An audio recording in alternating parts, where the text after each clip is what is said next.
Hola, antes de comenzar quisiera compartir algo con todos ustedes. En Entre Caníbales hemos producido y realizado entrevistas que han trascendido a varios medios tradicionales y a cientos de páginas en redes sociales. Para aquellos que han hecho la cita correspondiente, muchísimas gracias por compartir nuestro contenido. Sin embargo, no ha sido así en la mayoría de los casos. Entre Caníbales es un podcast de entrevistas en profundidad, autogestionado, que se realiza con honestidad intelectual, rigurosidad periodística y con el único ánimo de aportar a la pluralidad de voces y a la democracia. Para aquellos que no lo saben, realizar la cita correspondiente tiene que ver con la ética periodística, tiene que ver con la responsabilidad de la profesión, pero también con el respeto al trabajo de un colega, en este caso el de mi equipo y mío. Algunos se preguntan por qué entrevistamos a tal o cual persona, por qué vienen todos de diferentes partidos políticos o visiones. Si vos sos de los que piensa que yo no debería hablar con algunas personas, respeto tu opinión, pero no estoy de acuerdo. A Entre Caníbales son bienvenidos todos, se invitan a todos, vienen los que se animan. Yo hablaría con Lucho Arce, con Evo Morales, con Samuel, con Tuto, con Manfred, con Eduardo del Castillo, con Adriana Salvatierra, con Iván Lima, con Branco. De hecho, varios de los que ya mencioné ya vinieron a sentarse a la mesa caníbal. Mi objetivo es hacer preguntas que no mal predispongan al entrevistado, sino más bien que tengan el intento de llegar al hueso de los temas.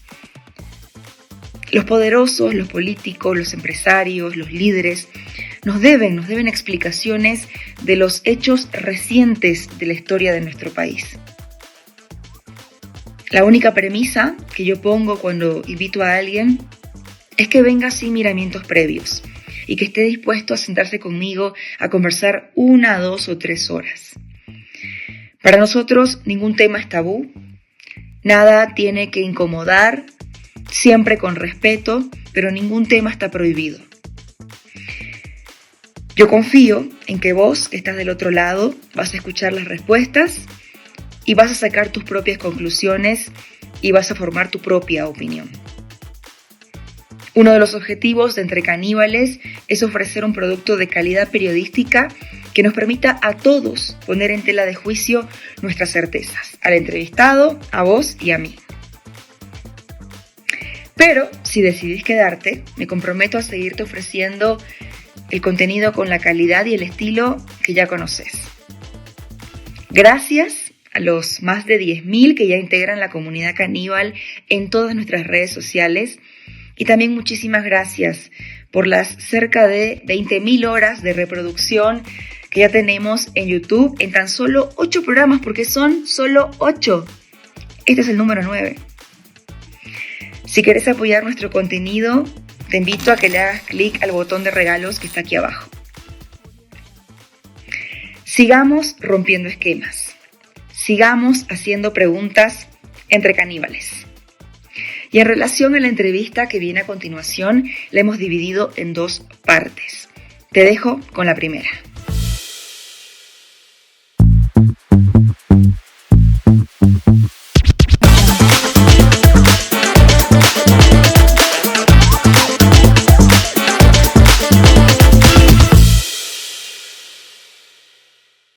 Una de las voces más buscadas de las últimas semanas y sobre todo en este contexto que atraviesa nuestro país. Abogado, doctorante en Derecho Constitucional y Administrativo, docente universitario y una cabeza muy importante dentro del Estado. Encabeza uno de los ministerios más álgidos, podemos decir, dentro de nuestro país. Y todo esto con tan solo 36 años. Eduardo del Castillo, bienvenido. Muchísimas gracias, Raquel, por la invitación. He visto que han pasado grandes personajes por este programa, así que dije, tengo la oportunidad de ir a desmentir algunas cosas. Bien, me gusta cómo comienza esta entrevista. Primer funcionario de gobierno, primer arcista, qué bueno que te animaste a venir. No sé si soy el primer arcista, seguramente en el programa.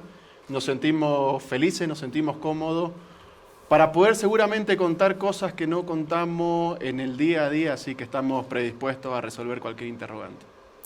La cartera de gobierno, la que encabezás, es una de las más complicadas, álgidas. Y encima en estos 5 años te ha pasado de todo. De todo. Creo que si hacemos un checklist del ABC de lo que tiene que vivir un ministro de gobierno, te faltan muy pocas cosas o casi ninguna. Hablemos, ingresando ya de lleno, en uno de los hechos recientes que ha sido objeto de críticas. Estamos hablando de la movilización en Parotani a favor de Morales y los bloqueos que hubo posteriores. El gobierno inició un proceso contra algunos de los movilizados y logró que se les condene y que en algunos casos también acepten la culpa. Iván Lima vino entre caníbales y nos dijo que esta acción logra concretar la criminalización de la protesta social.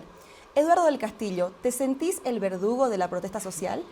Todo lo contrario, soy una persona y somos un gobierno que respeta todas y cada una de los derechos y las garantías constitucionales. El derecho a la protesta, si no está reconocido como tal en la Constitución Política del Estado, sino el derecho a manifestarse, el derecho a ser oído, a poder expresarse libremente. El derecho a la protesta no significa que uno pueda armarse, disparar en contra de otras personas, más aún si nos encontramos dentro del mismo territorio. Lo que ocurrió en Parotani y los 40 días de bloqueos que tuvimos que vivir, las bolivianas y bolivianos creo que es el único país del mundo que no tuvimos 12 meses en el año, nos han quitado 40 días de nuestras vidas, un grupo de personas que se organizaron para intentar derrocar un gobierno democráticamente electo. Los organismos internacionales, el derecho internacional público nos manifiesta que cuando el derecho a la protesta no es con fines lícitos, no puede llamarse derecho a la protesta. Cuando busca violencia, cuando utiliza armas de fuego, no puede llamarse derecho a la protesta. Yo me pregunto en cualquier parte del mundo, si yo utilizo un artefacto explosivo, llámese bomba molotov, una dinamita, para buscar cercenarle la extremidad a un miembro de la policía, ¿eso se llama derecho a la protesta? Desde luego que no. Ellos utilizaron armas de fuego, utilizaron bombas molotov, utilizaron dinamitas, utilizaron una serie de explosivos, transgredieron e imposibilitaron que el pueblo boliviano pueda acceder a derechos tan básicos como el derecho a la alimentación, a la salud, etcétera, etcétera. Por tanto, sin lamentar la pérdida de ninguna sola vida de un boliviano, una boliviana y de ningún ciudadano extranjero, pudimos desestabilizar ese grupo armado que estaba buscando derrocar un gobierno. En Bolivia, evidentemente, hay un tipo penal que sanciona el bloqueo, pero bloquear también es un pacto social, ¿no? Llámese los 36 días en Santa Cruz, llámese Parotani o un Evo en los 2000, bloqueando también vías, carreteras. Si bien en la Constitución, en el Código Penal, hay una sanción para quienes bloquean, porque tenemos el derecho al libre tránsito, nos dice nuestra norma, socialmente autoridades, personas, ciudadanos, tenemos esa convención social de que iríamos pues 8 horas y chau a la cárcel, nada más, no meses. La primera vez que se rompe esto, o una de las últimas al menos, fue con el añismo, cuando perseguían masistas, incluso en los hospitales, cuando estaban internados. Y ahora vemos que también hay una persecución de quienes bloquean en diferentes momentos de este gobierno, es verdad, sin víctimas fatales. ¿Pensás que se ha roto este contrato, este pacto social de que uno bloquea como una medida de protesta social y no hay consecuencia de cárcel, por ejemplo? Nuevamente lo manifestamos, somos un gobierno, y mi persona también lo es, defensores de los derechos fundamentales y los derechos humanos de la persona, y en todo ese aparato, andamiaje jurídico, está el derecho a la protesta. Nosotros no hemos encarcelado a nadie en este país durante nuestra gestión por hacer uso legítimo del derecho a la protesta, sino todo lo contrario. Cuando ya vemos armas de fuego, cuando vemos que se le está privando el derecho a terceras personas, evidentemente tenemos que actuar. ¿Qué pasaría, Raquel, si a usted le encierran en su casa y no permiten que ingrese alimentos? No un día, no 2 días, 40 días durante todo un año, prácticamente puede llegar a perder la vida.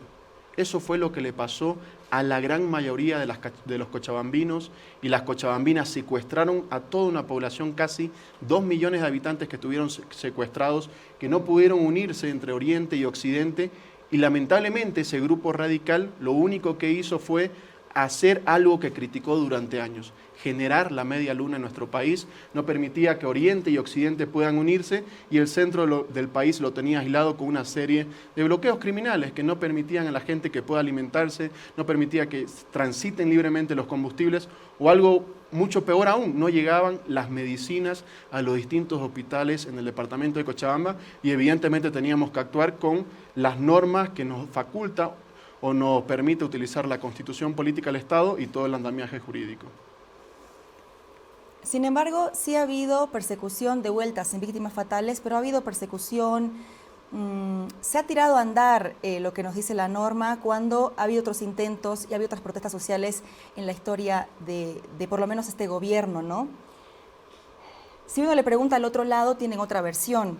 ¿Cómo se siente, Eduardo, pertenecer a un gobierno que se autoproclama del pueblo, pero que de alguna manera cumple el sueño histórico de lo que ustedes llaman derecha, que es perseguir y criminalizar una medida de manifestación social?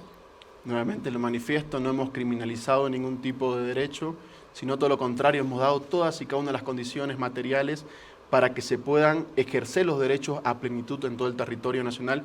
Incluso la CIDH se pronunció sobre estos conflictos y manifestó que la utilización de armas o el derecho a la protesta con fines ilícitos no puede ser catalogado como derecho a la protesta. Cualquier derecho tiene una serie de acciones, pero también de restricciones, y en este caso utilizar armas de fuego, cohibir a que la gente pueda alimentarse, pueda educarse, pueda tener el derecho al acceso a la salud, eso ya no se llama derecho a la protesta. La gente, si quiere estar en las carreteras, puede estar 20, 30, 40, 50 días, años incluso quiere, pero si está con armas de fuego, disparando a uniformes, disparando a mujeres, a niñas, a jóvenes, a otros ciudadanos bolivianos o extranjeros, tenemos la obligación de actuar. Y en este caso hemos hecho eso. El fondo de todo esto en realidad tiene que ver con la diferencia entre los evistas y los arcistas, ¿no? Un problema político se está intentando resolver desde un punto de vista jurídico. Esto puede dejar un antecedente peligroso, ¿no?, para los gobiernos que vengan. Desde nuestra cartera de Estado, dentro del Ministerio de Gobierno, nosotros no investigamos personas, investigamos hechos que se adecúan a un determinado tipo penal de manera específica. Si yo veo que existe un asesinato, a mí no me importa si es arcista, es evista, es tutista, camachista o del grupo de Chi. Si hay un asesinato y hay una persona que cometió un delito o adecuó su conducta a un tipo penal de manera específica, tengo la obligación de actuar, que para eso nos paga el pueblo boliviano, que para eso nos paga la sociedad en su conjunto, para evitar y garantizar una acción de no repetición. Si yo no le doy justicia o no trato de conseguir justicia para el pueblo boliviano, estoy incentivando de alguna u otra forma que estos mismos hechos se sigan reproduciendo en un futuro cercano. ¿Qué pasó en el 2019? No se activaron los mecanismos jurídicos, no se activó el Estado de Derecho y lamentablemente años más tarde trató de reproducirse las mismas consignas, tratar de eliminar un gobierno democráticamente electo a través de muertes, enfrentamientos sangrientos, persecución judicial, etcétera, etcétera. Por tanto, ¿qué nos dice los estándares más altos en materia de derechos humanos? Garantizar la no repetición. Y la única forma, o la mejor forma que hemos encontrado de no garantizar la repetición es buscar la sanción pronta y oportuna en contra de aquellas personas que tanto daño le han hecho a nuestro país, no con acciones políticas, sino con acciones delincuenciales. Hablemos de un tema del que, si hay un experto en este país, sos vos: narcotráfico. ¿Cuál crees que es el mayor problema de la lucha contra el narcotráfico en Bolivia? Y te doy opciones. La corrupción dentro de la policía, la gestión de la hoja que va para cocaína, la violencia y sicariato en Beni y Santa Cruz, la infiltración del crimen organizado en el Estado, la falta de recursos y tecnología o una mezcla de todas las anteriores. Uno de los principales problemas que tenemos ahora en materia de lucha contra el narcotráfico es la falta de predisposición de la Asamblea Legislativa Plurinacional para trabajar. Tenemos dos leyes durmiendo hace años en la Asamblea Legislativa Plurinacional. Bolivia, principalmente en este momento, es un país de tránsito de drogas. No estoy diciendo que en Bolivia no se produzca drogas, pero principalmente es un país de tránsito de drogas. Sobre esto hemos presentado un proyecto normativo que se llama Proyecto de Ley Noel Kempf Mercado, precisamente uno de los grandes biólogos que tenía nuestro país, que fue asesinado en el departamento de Santa Cruz cuando estaba haciendo una de sus expediciones. Algunos dicen por la DEA, eso decían sus hijos en 1993, por grupos vinculados al narcotráfico.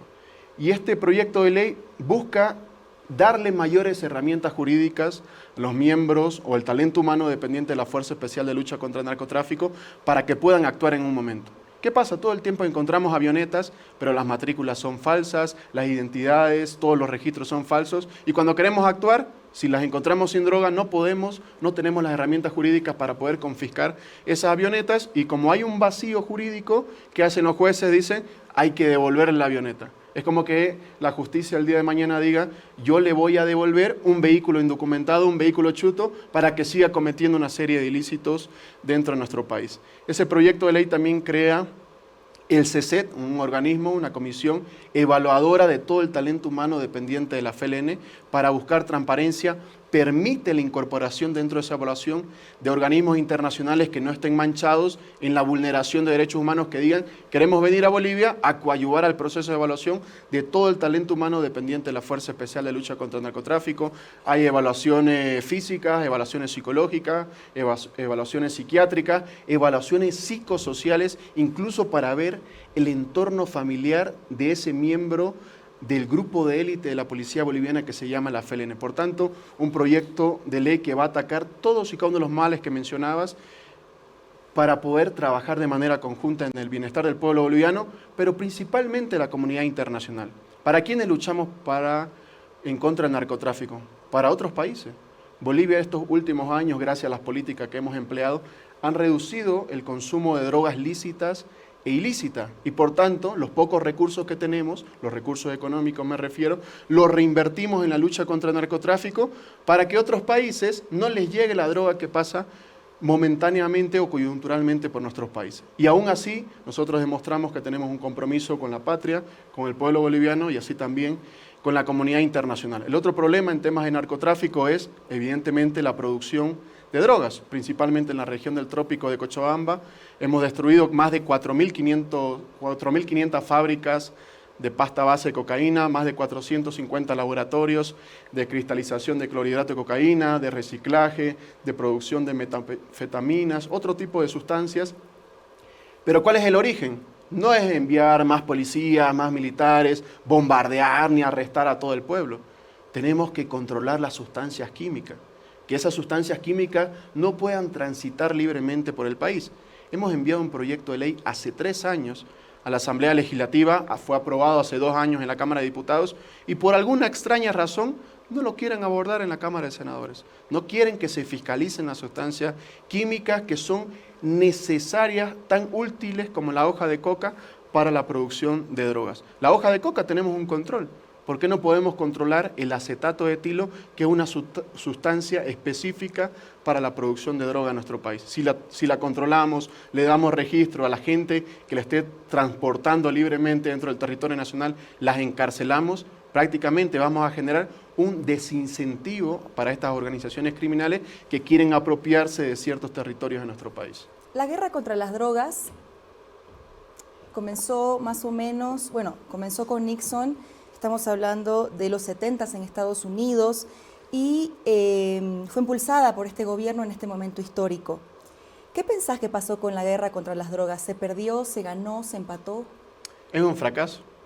Lo dijimos hace un par de semanas en la Convención Mundial de Drogas de las Naciones Unidas, que el modelo de la guerra contra las drogas ha fracasado porque se han invertido millones y millones y millones de dólares en todo el mundo, pero cada año siguen muriendo más personas por el consumo de drogas, siguen habiendo más muertos en los países del sur, porque nosotros ponemos los recursos, ponemos los muertos y otros son quienes consumen estas drogas. Por tanto, la política de guerra contra las drogas ha fracasado. Bolivia ha creado la nacionalización de la lucha contra el narcotráfico, una política nacional y soberana, pero en este momento ya no es suficiente. Nosotros estamos pasando de la guerra contra las drogas, de la nacionalización de la lucha contra el narcotráfico a la regionalización de la lucha contra el narcotráfico. Porque el narcotráfico no pasa en un solo estado de manera indeterminada, pasa en el relacionamiento de varios estados.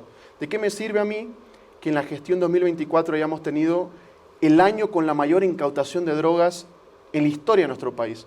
En la época de Tuto se incautaban un promedio de 5 toneladas, En la época de Evo Morales se incautaron en el 2019 15.5 toneladas, en la época de Áñez, el 2020, se incautaron 15.6 toneladas y nosotros el 2024, sin sumar todas las gestiones, solo el 2024, 66 toneladas.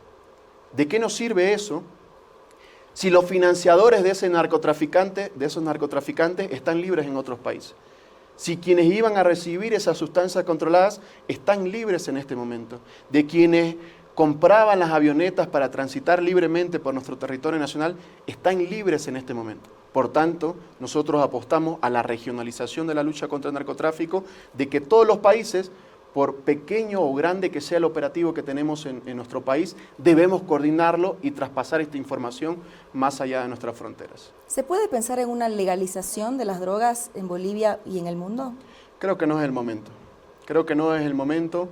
En Uruguay ha ayudado bastante la legalización de la marihuana, ha desbaratado organizaciones criminales, porque cuando se legaliza una sustancia controlada, desaparecen las mafias. No hay quien esté controlando este tipo de sustancias, pero creo en este momento que no es el momento en el cual se deba debatir esta problemática en Bolivia. ¿Cuál fue el caso de narcotráfico peor manejado por tu ministerio y por qué fue el caso de Sebastián Marcet? No sé si fue el peor caso en materia de lucha contra el narcotráfico. Nosotros creemos que ha sido la gestión que más ha afectado a esta organización criminal. La hemos afectado con más de 10 millones de dólares. Hemos desbaratado toda la organización criminal. Hemos coordinado con el Paraguay, hemos coordinado con el Uruguay. Hace un par de días yo me encontraba en el Reino de España precisamente para coordinar muchos temas, pero uno de estos casos era un tema de coordinación pendiente que teníamos con el Reino de España. Creo que han habido muchos casos que hemos tenido dificultades. Es como ser profesor de un colegio, de una unidad educativa. No todos en el salón van a ser buenos alumnos. Hay buenos alumnos, hay alumnos indisciplinados. Y eso es la policía. Pueden ser que la gran mayoría sean buenos y por un grupo de malos estudiantes, o en este caso de malos policías, están dañando a todo el salón o a todo el aula. Y nosotros creemos que hay que apostar para ir sacando estas manzanas dentro de la institución policial. También hemos presentado un proyecto de ley que está durmiendo en la Asamblea de una nueva ley, de un nuevo régimen disciplinario de la policía boliviana, que cambia toda la lógica, porque lamentablemente la actual ley que está vigente, la ley 101, se hizo en 2 semanas por un hecho escandaloso que ocurrió en el 2012. Sacaron una ley sin pensar las condiciones y lograron judicializar un proceso administrativo disciplinario sin tener grandes resultados, donde los buenos policías son sancionados y los malos seguían libres. Lamentablemente, algo que no me enorgullece, hemos sido la gestión donde más bajas de efectivos de la policía boliviana hemos conseguido. Lamentablemente el exministro de Gobierno, Carlos Romero, cerró la Academia Nacional de Policías y en vez de tener más policías para servir a la población en temas de seguridad ciudadana o en este caso en materia de lucha contra el narcotráfico, tengo menos policías porque he tenido menos egresos, pero tengo más policías detenidos, tengo más policías de baja y con lo poco que tenemos estamos dando mejores resultados en materia de lucha contra el narcotráfico, en materias de género, en materias de seguridad ciudadana. Vamos a ver una imagen de cómo en Interpol aparecen los que tienen sello rojo justamente de esta institución. Bien, ahí vemos cómo se ve una persona que tiene sello rojo de la Interpol. Como vemos, incluye la fotografía de esta persona. Está claro que Sebastián Marcet ingresó a Bolivia a pesar de tener sello rojo. ¿Qué pasó en este caso? ¿Cómo logró ingresar, Eduardo? No ingresó durante nuestra gestión. Lamentablemente, en la época de Evo Morales y de Carlos Romero, le dieron una identidad falsa. Y a los 7 días le dieron una nacionalidad o una residencia con otra documentación falsa.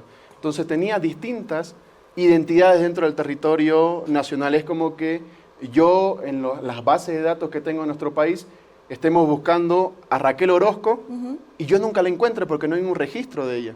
Sin embargo, usted se cambió el nombre y se llama María Antonieta.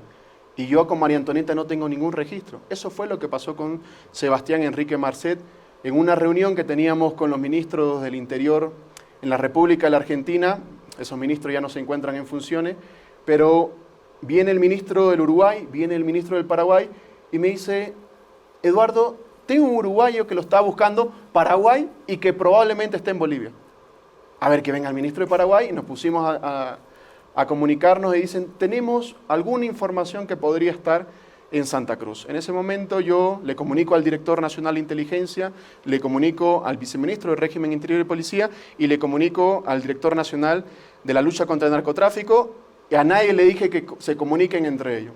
Viene el viceministro de régimen interior y policía y me dice, de acuerdo a fuentes abiertas, esta persona estaría en Dubái. Y dije, la investigación no va por ahí. Luego viene la investigación de la DNI, de la Dirección Nacional de Inteligencia, y me dice, hemos encontrado un uruguayo que probablemente tenga documentación falsa. En este caso no era Marcet, sino era el cuñado de Marcet. Entonces dijimos, hagámosle seguimiento a esta persona para ver si tiene algún relacionamiento con Marcet, que no estaba en Bolivia como Marcet. Y luego vimos la investigación de la lucha contra el narcotráfico. Dijo, de acuerdo a nuestra base de datos, Marcet no tiene ninguna investigación en Bolivia, entonces no sirve la investigación. Y seguimos entonces la investigación en materia de inteligencia. Siguió la investigación y lograron evidenciar de que posibles familiares de Marcet se encontrarían dentro de Bolivia. Y cuando hubo una sospecha de que estaría en un campo de fútbol en el departamento de Santa Cruz, en la zona norte, quisieron hacer un operativo. Entonces, cuando estaban haciendo el grupo de inteligencia sobre la avenida Banzer, que en realidad se llama la avenida Cristo Redentor, sí, estaban sobrevolando con un dron 2 agentes de inteligencia, 2 miembros de la policía boliviana, son interceptados por unos vehículos a cargo de Sebastián Enrique Marcet. Entonces, estas personas agarran, reducen a los miembros de la policía boliviana, los secuestran y ellos están un paso adelante, sabiendo que nosotros los estábamos buscando a estos uruguayos antes que nosotros podamos comunicarnos con los demás. Horas más tarde, estas personas logran ir a una estación policial, que es la estación policial Caminera, y ellos dicen, acaban de secuestrarnos, estamos con vida, activen todos los protocolos, y se activó el operativo Z y se desplegó toda la policía boliviana. Lamentablemente esta persona ya había fugado. Eso ocurrió ese día. Inmediatamente instruimos al viceministro de régimen interior de policía, a toda la lucha contra el narcotráfico, a todo el comando departamental de Santa Cruz, que se movilicen para poder buscar a todas estas personas. Y luego, en la investigación como tal, se detectó algo. Marcet tenía una quinta en la zona norte, cerca hacia el municipio de Porongo, una quinta bastante grande, bastante amplia, que luego de secuestrar los celulares y ya la investigación demuestra que afuera de esa quinta había un grupo de inteligencia también droneando y viendo qué movimientos había al interior de esa quinta. Sale el cuidante o el cuidador de esa quinta y ve que el vehículo estaba con el capot abierto y vuelve a entrar y se comunica con el hermano de Marcet y le dice, hay unos hombres sospechosos afuera con un dron. No se preocupen, invítele agua, ayúdelo a empujar el vehículo, pero pásenme los datos del vehículo.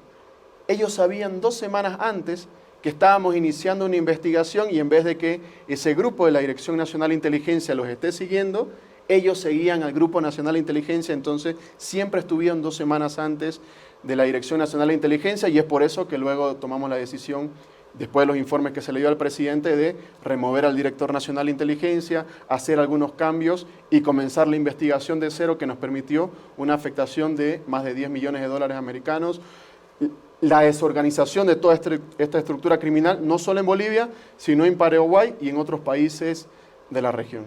O sea que Marcet y el hermano eran más inteligentes que la inteligencia boliviana. No eran más inteligentes, sino que, como diríamos en temas de comunicación, tenían la pepa antes que el otro. Okay. Marcet, en una entrevista en un medio uruguayo que se dividió en 2 entregas, la habrás visto, Eduardo, dijo que logró huir con la ayuda del director de la FELCN en Bolivia. Acá lo negaron, ¿no? Por otro lado, mencionabas Paraguay, el comandante de la Policía de Paraguay, Gilberto Fleitas, confirmó en entrevistas que había tenido comunicaciones con el gobierno boliviano, dando la voz de alerta de que la posibilidad de Marcet esté presente en nuestro país. Habían mandado incluso a través de la embajada paraguaya un equipo desde Paraguay para que pueda colaborar en su búsqueda y además se había comunicado personalmente con la cabeza de la policía en Bolivia. Actualmente, ¿qué se sabe de por qué ocurre esto, ¿no? Esto indicaría que elementos de la policía y eventualmente de la justicia protegían y trabajaban con Marcet y su equipo. Primero, no puedo meter las manos al fuego por nadie. Lamentablemente, las personas que estaban a cargo de esa investigación o que probablemente tuvieron algún contacto ya no son miembros de la policía boliviana, han sido retirados de la policía boliviana. Lamentamos que haya habido un mal actuar también de algunos administradores de justicia que hubiesen ido liberando durante todo este tiempo a los principales investigados en el caso Sebastián Marcet. Por ejemplo, hay una persona, alias El Coya, que fue detenido, lo liberaron y meses más tarde, semana más tarde, intentaron asesinarlo en el departamento de Santa Cruz. No perdió la vida, pero siguen habiendo esos elementos. Si la justicia no lo hubiera liberado, tal vez no hubiese habido esos elementos o esos hechos de intentos de asesinatos en el departamento de Santa Cruz. Para luchar contra el narcotráfico necesitamos una transformación profunda. Necesitamos que se empiecen a ejecutar las leyes, o primero que se empiecen a aprobar las leyes que están durmiendo en la Asamblea Legislativa Plurinacional. Necesitamos que los ojos bolivianos y ojos de terceras personas evalúen la lucha contra el narcotráfico en nuestro país. Nosotros hemos venido transparentando todo nuestro proceso de lucha contra el narcotráfico dentro de Bolivia, pero no es suficiente. Tenemos grandes resultados, tenemos destrucción de laboratorios como nunca antes, tenemos incautaciones de drogas como nunca antes, secuestro de avionetas, desbaratamiento de organizaciones criminales, pero nunca va a ser suficiente si no migramos de la nacionalización de la lucha contra el narcotráfico hacia la regionalización de la lucha contra el narcotráfico. ¿De qué me sirve que venga un efectivo de la policía boliviana para tratar un caso en específico cuando ellos deberían coordinar más allá de los políticos? Si yo me voy del Ministerio de Gobierno, no puede ser que nuevamente se caigan las cifras de incautación de la lucha contra el narcotráfico. No puede ser una buena voluntad de los políticos, sino un tema de Estado como país. Por tanto, nosotros decimos que se deben aprobar las leyes, tanto la nueva ley del régimen disciplinario como las leyes en materia de lucha contra el narcotráfico, para seguir mostrando que en Bolivia podemos hacer grandes cosas.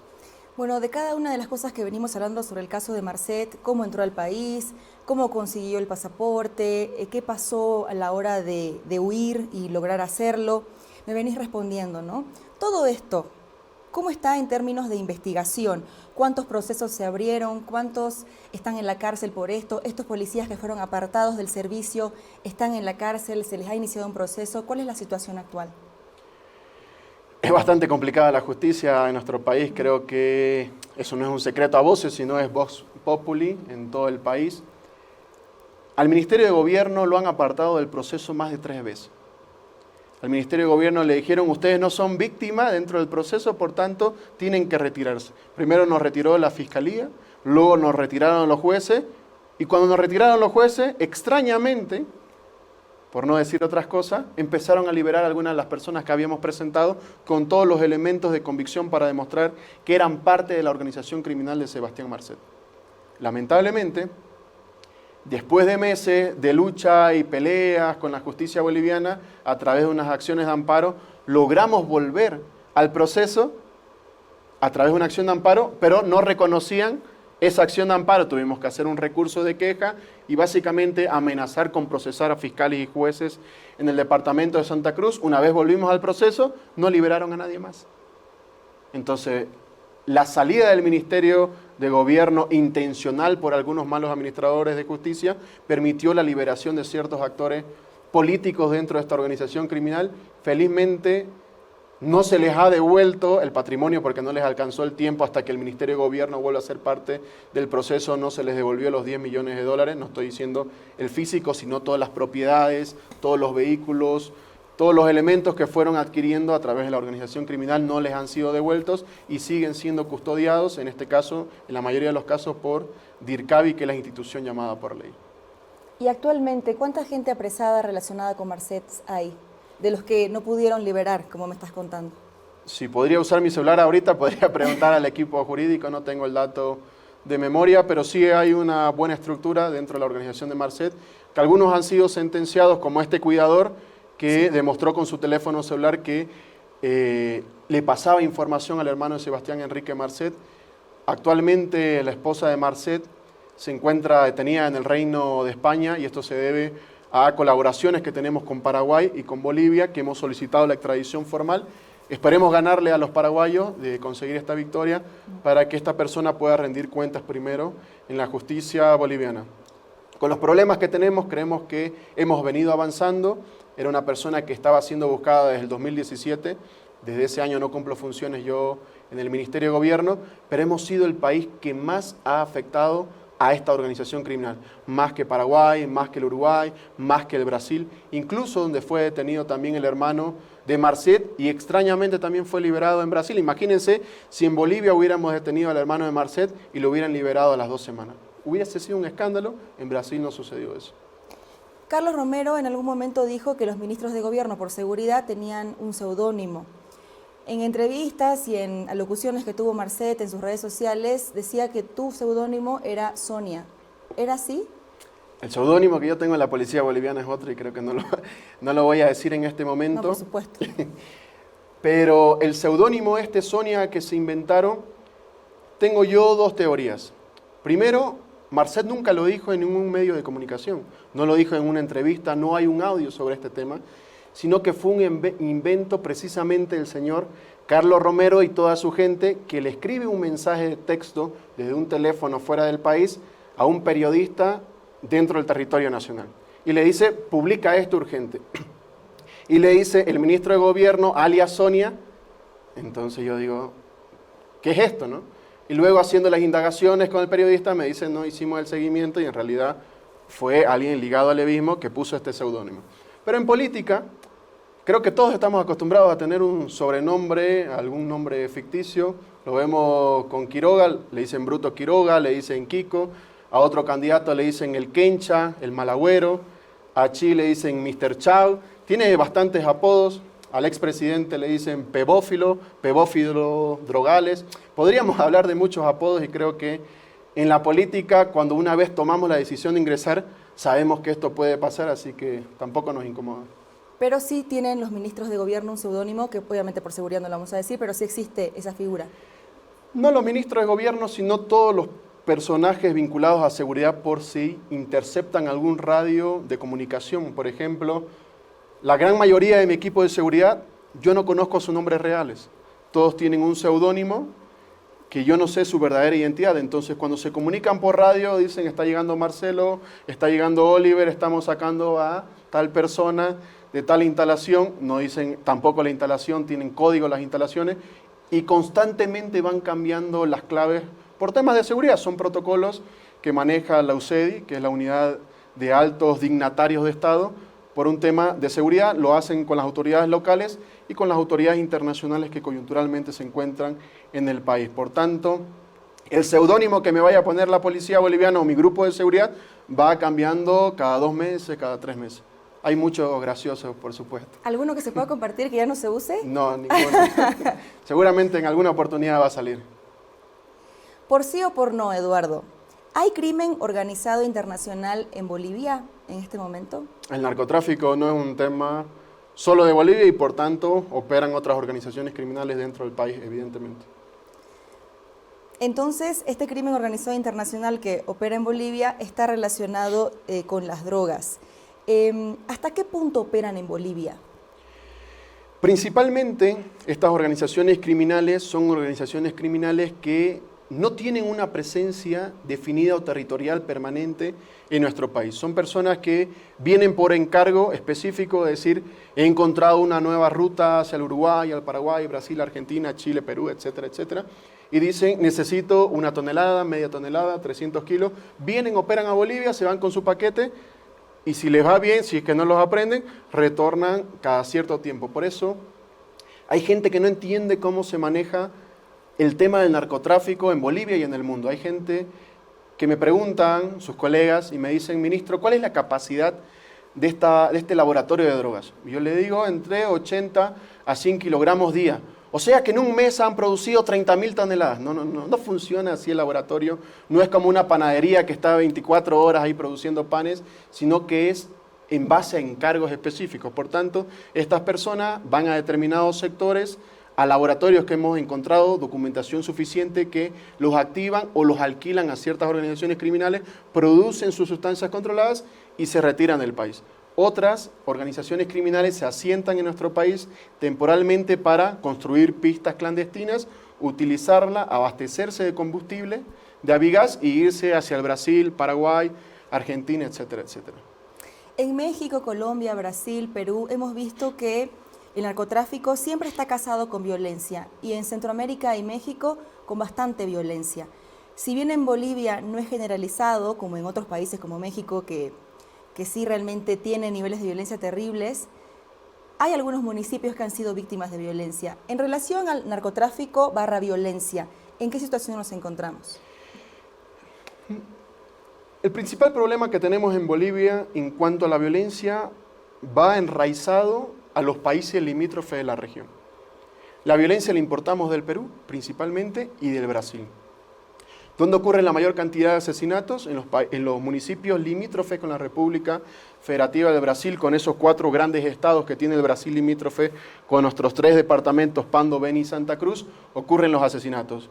Puerto Quijarro, San Matías, en la zona del Beni, en la zona del departamento de Pando. Y en esta zona del occidente del país son ciudadanos peruanos, no necesariamente vinculados con narcotraficantes, que vienen a cometer una serie de ilícitos en nuestro país con excesivo uso de violencia. El robo, el asalto a una casa de cambios, con violencia, muertes, utilización de armas de fuego. En el departamento de Santa Cruz no necesariamente también con la utilización o vinculada a temas de narcotráfico, sino con el compro de vehículos indocumentados, con la compra ilícita de propiedades limítrofe entre el Estado boliviano y la República Federativa del Brasil. Ese es nuestro principal problema, cuidar nuestras fronteras. Por eso nosotros somos empecinados que la mejor forma de luchar contra el crimen transnacional es trabajando de manera conjunta, más allá de las buenas intenciones que tengamos los políticos, que hayan instituciones que coordinen, que trabajen en temas de inteligencia, en temas de formación y en temas operativos 24/7, sin descansar un solo día. Que no digan, ministros, que esperemos que nos encontremos los ministros del Interior en la Argentina, en el Paraguay, en Uruguay o en cualquier otro país y que digamos, tengo este caso que necesito que me ayude. No, estas instituciones tienen que coordinar constantemente y es por eso que hemos propuesto la creación de ALA, la Alianza Latinoamericana Antinarcóticos, que está teniendo buena repercusión en Paraguay, en Chile, en parte del Perú, y que poco a poco estamos induciendo desde Bolivia que este centro funcione en nuestro país, que nosotros por la ubicación geográfica que tenemos en el corazón de Sudamérica, esta alianza latinoamericana funcione en Bolivia y que vengan policías de toda la región, que trabajen 24/7, que si hay una avioneta que está saliendo del Perú, inmediatamente sepamos en Bolivia, que si hay camiones saliendo con droga de Bolivia, ya sepan los brasileros, sepan los argentinos, sepan los paraguayos, compartimentemos la información. Lamentablemente, en estos temas hemos sido muy celosos con nuestra información y obviamente los otros países, si no le doy información, ellos tampoco la van a proporcionar. Hay investigaciones en México y Centroamérica donde demuestran que los narcotraficantes no solamente ponen plata en candidaturas, sino que ellos mismos candidatean y ganan elecciones. ¿Qué tan lejos estamos de que aquí un narcotraficante pueda introducir personas en el gobierno o ellos mismos incluso llegar a estos puestos? La diferencia que tenemos nosotros en Bolivia de esos países, sea Ecuador, sea países de Centroamérica o incluso México en algunos estados, es que Bolivia no ha perdido el control de su territorio, por lo menos en este último tiempo. Yo tenía un jefe policial, no voy a decir quién ahora, pero él me decía, ministro, su peor error va a ser ingresar al trópico de Cochabamba. Y yo le dije, aquí no hay tierra favorecida y tierras desfavorecidas, vamos a ingresar a todos los territorios, porque cuando uno pierde el control de un territorio, empiezan a aparecer los cárteles de narcotráfico para controlar el territorio y ahí empiezan a empoderar a ciertos políticos para luego tomar ciertas decisiones políticas. Lo que hemos venido cuidando todo este tiempo, incluso en los 40 días de bloqueo, hemos enviado grupos de inteligencia para luchar contra el narcotráfico en la región del Trópico de Cochabamba. No hay un solo municipio de toda la región del Trópico de Cochabamba o un solo sindicato donde no hubiese ingresado la lucha contra el narcotráfico. Por eso tenemos cifras nunca antes vistas en destrucción de fábricas, en destrucción de pistas, en destrucción de laboratorios, de cristalización de clorhidrato de cocaína. Evidentemente, eso no genera el 100% de las condiciones materiales o que digamos el día de mañana esto no va a ocurrir en Bolivia. Por tanto, siempre hay que estar alertas porque así como los criminales se reinventan, la lucha contra los ilícitos constantemente debe ser dinámica y reinventarse cotidianamente. Ya para cerrar el tema de narcotráfico, hay un caso del capitán de policía José Carlos Aldunate que fue acribillado en febrero de este año en Santa Cruz. Él tenía antecedentes ligados a el robo de vehículos en Chile y el narcotráfico. ¿Era edecán de tu viceministro Aguilera? Formalmente no. De acuerdo a los papeles, cuando ocurren estos hechos, yo he pedido las explicaciones correspondientes, he pedido los informes al Comando General de la Policía Boliviana de cómo una persona con cabello largo, me refiero largo para el oficio que desempeñan estas personas, no podía estar como edecán. Mis decanes poco más no tienen cabello porque el reglamento les exige un tipo de corte y vestimenta. Los tusa lo deja rapado, en Santa Cruz decimos tutuma y algo más. Lo deja calvo, básicamente, y esta persona tenía el cabello largo, tenía barba, y en 3 días no te crece la barba de esa magnitud. Y yo por eso pedí los informes correspondientes. Esta persona estaba desempeñando funciones en el Batallón Física de Seguridad Pública en el departamento de Santa Cruz, y por alguna extraña razón estaba declarado en comisión, nadie sabe dónde. Por tanto, tenía un permiso para no asistir a sus funciones y por eso hemos abierto los procesos administrativos disciplinarios para que se investigue quién fue la persona que autorizó que esa persona no cumpla funciones en un edificio específico del sector público cuidando instalaciones como jefe de seguridad. En este delito estaba implicado Cristian Rueda Dávalos, que está vinculado con Marcet como testaferro, chofer y guardia de seguridad. Cristian Rueda Dávalos entró a la cárcel en noviembre del 2023 y sale en marzo del 2024. Lo presentamos nosotros. Sí. Dentro de los operativos Desbaratando la Organización Criminal de Marcet, fue una de las principales personas que aprendimos porque teníamos las filmaciones ingresando, saliendo de la casa con equipaje. No vamos a decir que estaba llevando corbatas, ni mucho menos la gente de Marcet. En los lugares donde encontramos grandes cantidades de armas de fuego, aprendimos a Rueda.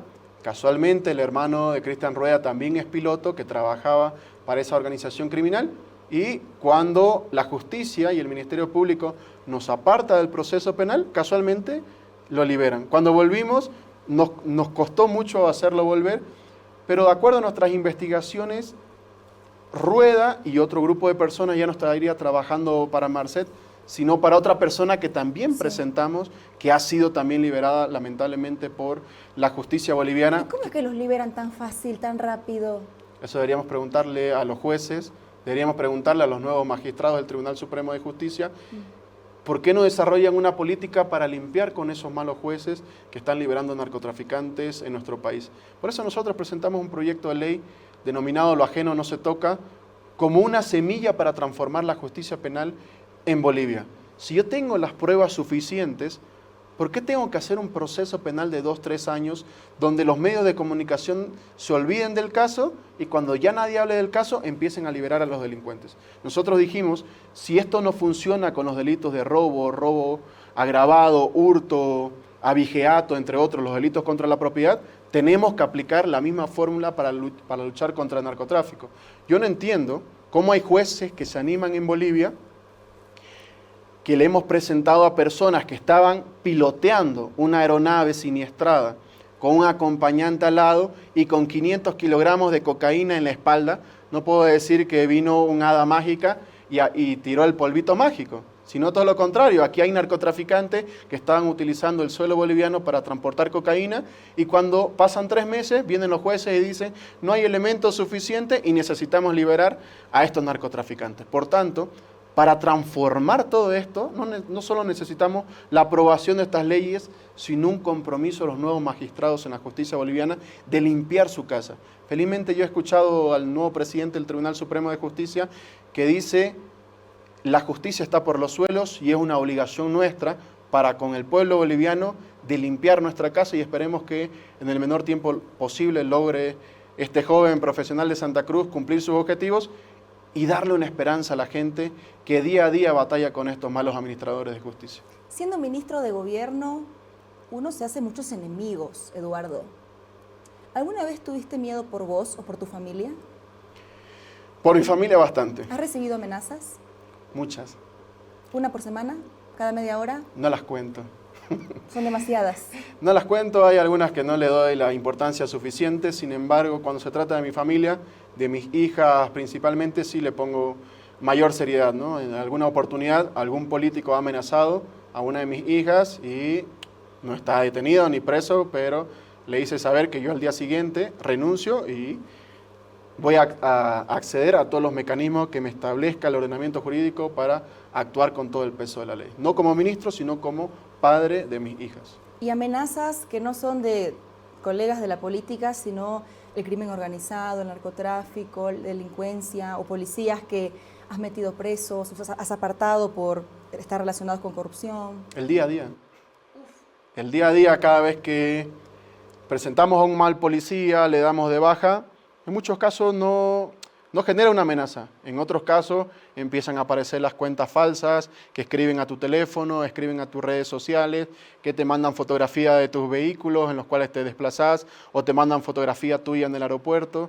Sin embargo, creo que tengo un gran equipo de seguridad, que ellos tienen que hacer su trabajo y mientras lo sigan haciendo, yo voy a seguir haciendo el mío. Si dejas de ser ministro el día de mañana, ¿harías vida en Bolivia sin escolta? Yo creo que sí. No, pues Eduardo. Yo creo que sí, voy a pedir las garantías correspondientes. Creo que este país tiene que pensarse como un país de paz y tranquilidad. No podemos vivir con el miedo de que si hago algo voy a tener repercusiones, voy a tener represalias, porque si no, nunca hubiéramos luchado contra el narcotráfico. Nunca hubiéramos ingresado a la región del trópico de Cochabamba, no hubiéramos destruido laboratorios. Hubiese dicho, Sebastián Marcet se escapó y bueno, que su grupito siga operando en el país. No hubiera denunciado a ex autoridades por los delitos que cometieron. A mí me pagan un sueldo gracias a la confianza de nuestro presidente, el presidente más votado en la historia de nuestro país, para cumplir y hacer cumplir las leyes en Bolivia. Yo sé que el riesgo es bastante alto, fue una decisión muy difícil aceptarla, no por el momento que vivimos ahora, sino cómo estaba la policía y el país en la gestión 2020. Veníamos de un motín policial, veníamos de heridos, de enfrentamientos, de un golpe de Estado, y alguien tenía que animarse a hacerlo. Lamentablemente fui yo.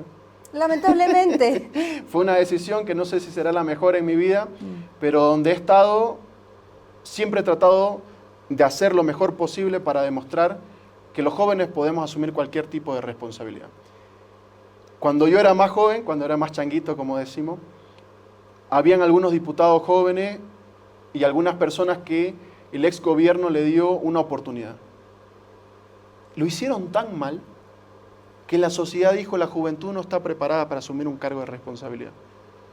Cuando Luis Arce me llama y me dice, hola Eduardo, quiero que seas parte de mi equipo, y yo que no sea el ministro de gobierno. Claro, presidente, donde usted me ponga, va a ser ministro de gobierno yo. Pero... Muchas gracias. Entonces ahí yo tenía doble responsabilidad, no solamente para buscar la justicia para el pueblo boliviano en los hechos ocurridos del 2019, sino para transformar el Estado y demostrar que cualquier joven puede asumir cualquier responsabilidad si se le da la oportunidad. No necesitamos tener 69 años como los actuales candidatos a la presidencia para ser ministros de gobierno, tener 75 años para ocupar un viceministerio, sino que hemos demostrado con 32 años que podemos estar a la altura y así como yo, cualquier joven en nuestro país, asumir cualquier grado de responsabilidad. La policía te debe amar, ¿no? Porque pasaron, como decías, de ser llamado motines luego del 2019, en algunos lugares incluso tienen que agachar la cabeza justamente por ese mote, a tener entre sus filas a un viceministro de gobierno. Aunque no han podido mejorar su imagen. Tenemos una imagen justamente sobre cómo perciben los bolivianos a la policía. A ver, esta es una encuesta que se hace en toda la región, el Latinobarómetro del 2024. En diciembre se entregó estos últimos datos. Según esta encuesta, Bolivia es el país con menos confianza de la región en la policía. Ahí dice 16% de los bolivianos confían en la policía. Podríamos decir entonces que el 84% tiene una percepción generalizada de desconfianza ante la policía. En estos 5 años de ministro de gobierno, sabemos, no estamos diciendo nada nuevo ni que no se haya dicho antes, en la gente hay una percepción de que la policía es corrupta.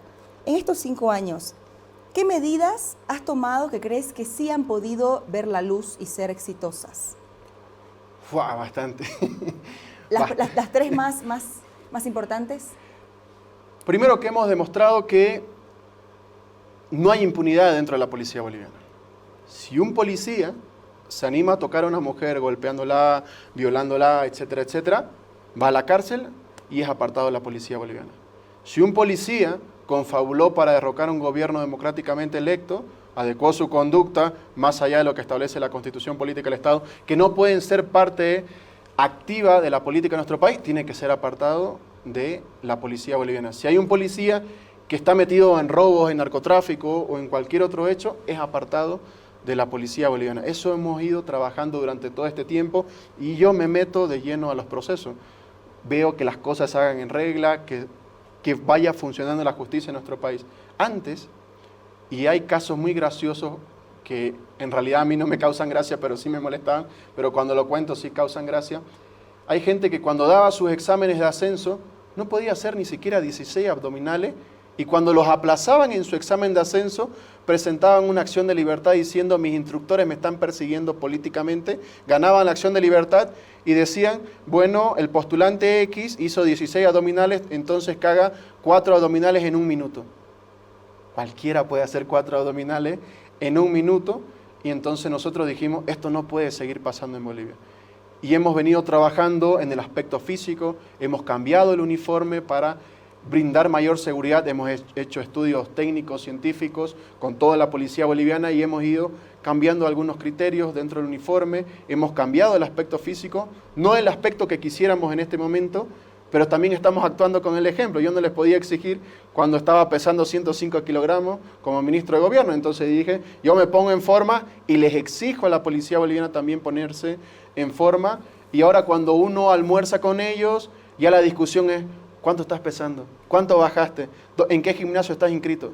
Ya la mentalidad de la policía boliviana ha ido cambiando poco a poco, y son cosas que no la podemos lograr en 2 o 3 años, cuando ha venido casi 180, 190 años de un pensamiento negativo sobre esta institución que es tan necesaria para la sociedad. Sin embargo, también hemos venido demostrando para lograr transformar la imagen de la policía boliviana, que ahora, si ustedes ven la encuesta, tiene mayor aprobación incluso que la Asamblea Legislativa Plurinacional, la policía boliviana, algo que no existía antes en nuestro país. La efectividad en la resolución de los casos. Antes no llegábamos ni siquiera al 16% de los casos de feminicidio que sean investigados por la policía boliviana. Ahora tenemos una efectividad del 96%. Tenemos cifras históricas en materia de lucha contra el narcotráfico. Por primera vez, haciéndome la burla, por primera vez en 4 años hemos tenido la reducción de los índices de feminicidio dentro del territorio nacional. Antes se cometían 113 feminicidios, el año siguiente 108, el año siguiente 95 y hemos cerrado luego con 81. Cuando antes de nosotros las cifras iban incrementándose. Por tanto, las políticas que hemos venido implementando de manera conjunta, de manera mancomunada con la policía boliviana han brindado un resultado a la población. Cuando han habido asesinatos, 48 horas resueltos por la policía boliviana, 24 horas resueltos por la policía boliviana, vehículos encontrados luego de un robo en 2 horas, en 45 minutos. Entonces estamos mostrando una eficiencia dentro de la policía boliviana y lamentablemente siguen habiendo los indisciplinados dentro de este colegio que te manifestaba, que siempre hay los malos alumnos que hacen quedar mal a toda la institución. Y la mejor forma de transformar es decir, no los queremos en nuestra casa, dedíquense a otra cosa, pero en la policía no tienen cabida, no tienen funciones, y ya no es un tema mío, ya no es una imposición del Ministerio de Gobierno, sino que es algo que han encarnado y han enraizado la policía boliviana, de decir, si pasa algo, si yo veo un hecho de corrupción, yo como policía lo voy a detener.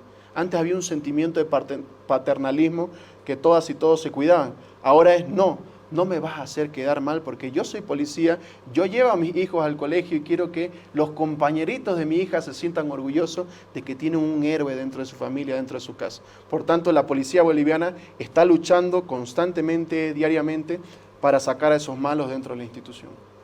Lamentablemente, todo esto que nos contás, algunas medidas estéticas, otras más de fondo, no han podido permear en la percepción de la población todavía, ¿no?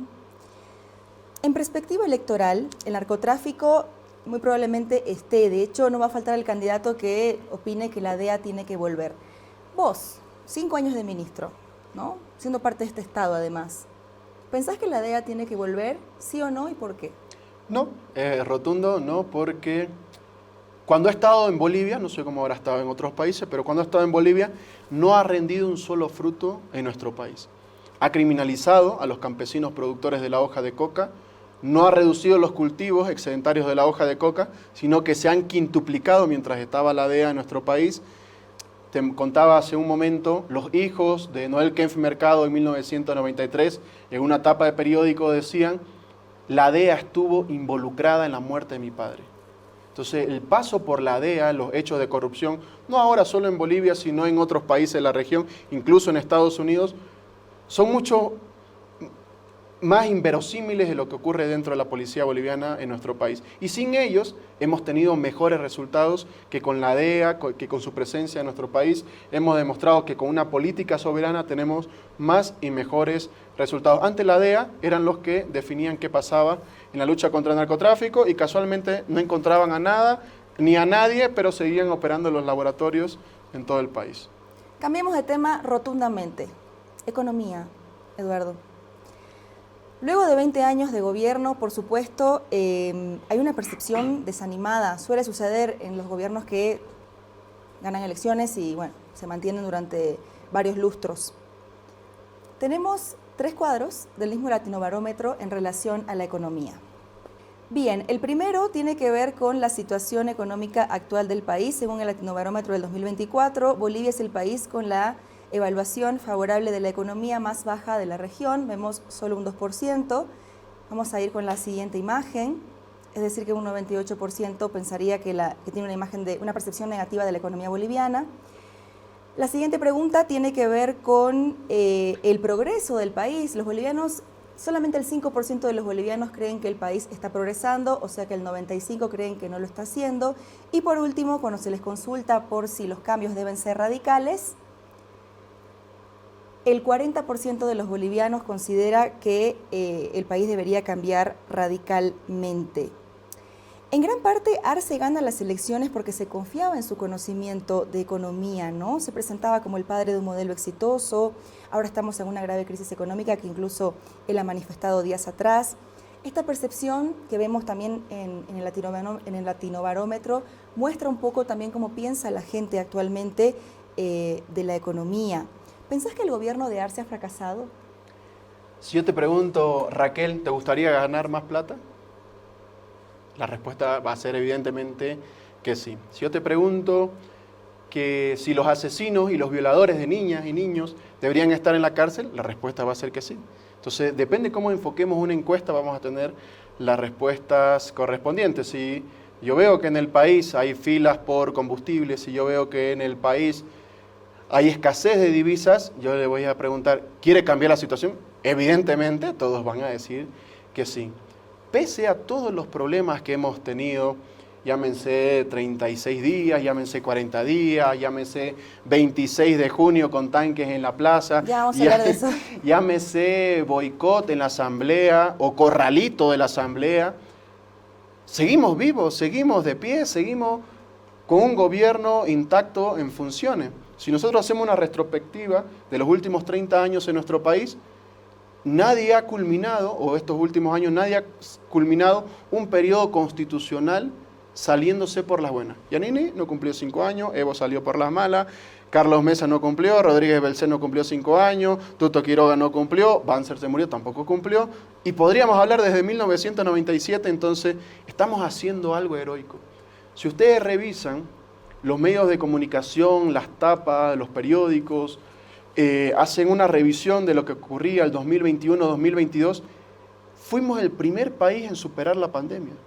Fuimos el país que estaba creciendo a un ritmo del 9.4% cada bimestre. Y a alguien, a un brillante, se le ocurrió decir, hay que arruinar a este gobierno. Hay que molestarlo. ¿Cómo lo molestamos? Probemos molestando al ministro de gobierno. No, no funcionó. Probemos molestando con el tema de la justicia, diciendo que tienen un pacto entre la derecha y el gobierno. No, no funcionó. Hay que arruinar la economía en este país. Cerremos el grifo de dólares. Entonces no hay un problema de que estemos quebrados como Bolivia. Si ustedes ven, la gente tiene dinero, tiene bolivianos en su bolsillo. Lo que no tenemos ahorita en este momento son dólares. Y para que funcione un país necesitamos dólares. Perón decía algo muy sencillo que es un principio básico de la economía. Para que funcione necesitamos exportar más de lo que importamos. Y eso funcionaba en Bolivia, en la gran bonanza económica de nuestro país, porque exportábamos más con el gas de lo que importábamos. Y si hacía falta, si había un mal clima, si había desastres naturales, si no había buena producción de arroz, soya, trigo, etcétera, etcétera, no había problema porque teníamos muchos dólares para comprar lo que nos faltaba. Se acabó el gas, antes producíamos el 50% del diésel y el 50% lo importábamos con la plata del gas. Faltaba algo, comprábamos con la plata del gas. Ahora ese diésel, el 90% lo importamos y no a un precio de $35 el turril, el barril. Lo importamos al 90, al 80, al 70. Entonces, con menos plata no hemos caído en default. ¿Qué estamos haciendo con los pocos dólares que tenemos en la economía boliviana? Pagar la deuda de gobiernos anteriores, pagar la deuda de Evo Morales. De todo lo que él entregó, nosotros estamos pagando casi 280 operaciones crediticias que tuvo él durante 14 años. Y nosotros no nos pueden aprobar ni siquiera 35 créditos. Estamos pidiendo que permitan al pueblo boliviano que ingresen los dólares para que podamos redistribuirlos entre los importadores, que podamos redistribuirlos para que la economía boliviana siga funcionando. ¿Por qué no lo hacen? Porque Morales está apuntando a que este gobierno se caiga. Porque sabe que la única forma que él pueda romper nuevamente la constitución política del Estado es a través del caos. Ya lo intentó el 2024, el 22 de enero, ya lo intentó en septiembre, octubre, noviembre del año pasado, el 2024, no lo logró. Ahora está intentando, nuevamente sacando sectores sociales a las calles en contra del gobierno, diciendo que hay una crisis alimenticia, que hay una crisis económica en el país, para derrocar un gobierno democráticamente electo, consolidar una sucesión constitucional que estaría buscando, para luego con la presión social de las calles, se habilite políticamente para unas elecciones. Y eso ya lo ha entendido toda la clase política, lo ha entendido todo el pueblo boliviano en su conjunto, y todos están apostando que las elecciones deben efectuarse el 17 de agosto. El único que no quiere que se lleven las elecciones el 17 de agosto tiene nombre y apellido y se llama Evo Morales. Quiere que se conflictúe el país, que se retrasen las elecciones generales hasta que él pueda habilitarse y diga, ¿quieren este país? ¿Quieren que vuelvan los anteriores o quieren que vuelva yo? Es muy fácil, entre el desastre, el menor mal habría que escogerlo. Y nosotros estamos apuntando nuevamente a solucionar los problemas y pese a que 26 meses hemos sobrevivido sin la aprobación en un crédito, seguimos estando en pie y no hemos caído en default como varios países de la región. En el diálogo que tuvieron, que lo convocó el presidente, donde llamaron a los líderes del país, Arce dijo que enfrentaban la crisis desde el 2022, que se profundizó el 2023 y se agudizó el 2024, cita textual del presidente. ¿En qué mes del 2022 y en qué circunstancias te enteraste de la crisis económica? Empieza a haber un problema, nuevamente citando a Perón, tiene que haber más exportaciones que las importaciones que tenemos dentro de un país, y volcándonos en el tema económico, necesitamos ingresar más dólares de los dólares que salen del país. Actualmente, desde el 2006, antes sacábamos más dólares del país, por eso estábamos en quiebra, de los créditos que ingresaban en Bolivia, porque nadie creía en Bolivia. Y poco a poco, cuando Lucho Arce se hace cargo del Ministerio de Economía, durante 12 años, empiezan a ingresar más dólares de los que salen de Bolivia. Desde el 2022, nos cerraron el grifo de ingreso de dólares a Bolivia, y por tanto tenemos casi el triple de dólares que salen de los que ingresan a Bolivia. Por tanto, hemos raspado la olla de dólares dentro de Bolivia y felizmente la oposición en Bolivia, no estoy diciendo los radicales de Creemos y los radicales de Vista, han entendido que la vía no va a ser la confrontación, que la vía no va a ser el enfrentamiento entre bolivianos, sino que es necesario aprobar los créditos, no por el proyecto específico, sino que esos dólares tienen que ingresar en el país y redistribuirse en todo el territorio nacional, en este caso llámese para comprar carburantes, etcétera, etcétera. Entonces, eso es lo que necesitamos hacer en nuestro país. El país no está quebrado, el país lo que tiene lamentablemente es una escasez de dólares porque no los producimos los dólares. Y para cambiar esta situación no necesitamos una transformación donde se ajuste el Estado, se achique el Estado, lo que necesitamos es producir más y mejor. ¿Para qué? Para exportar todos nuestros excedentes e ingresen esas divisas al territorio nacional.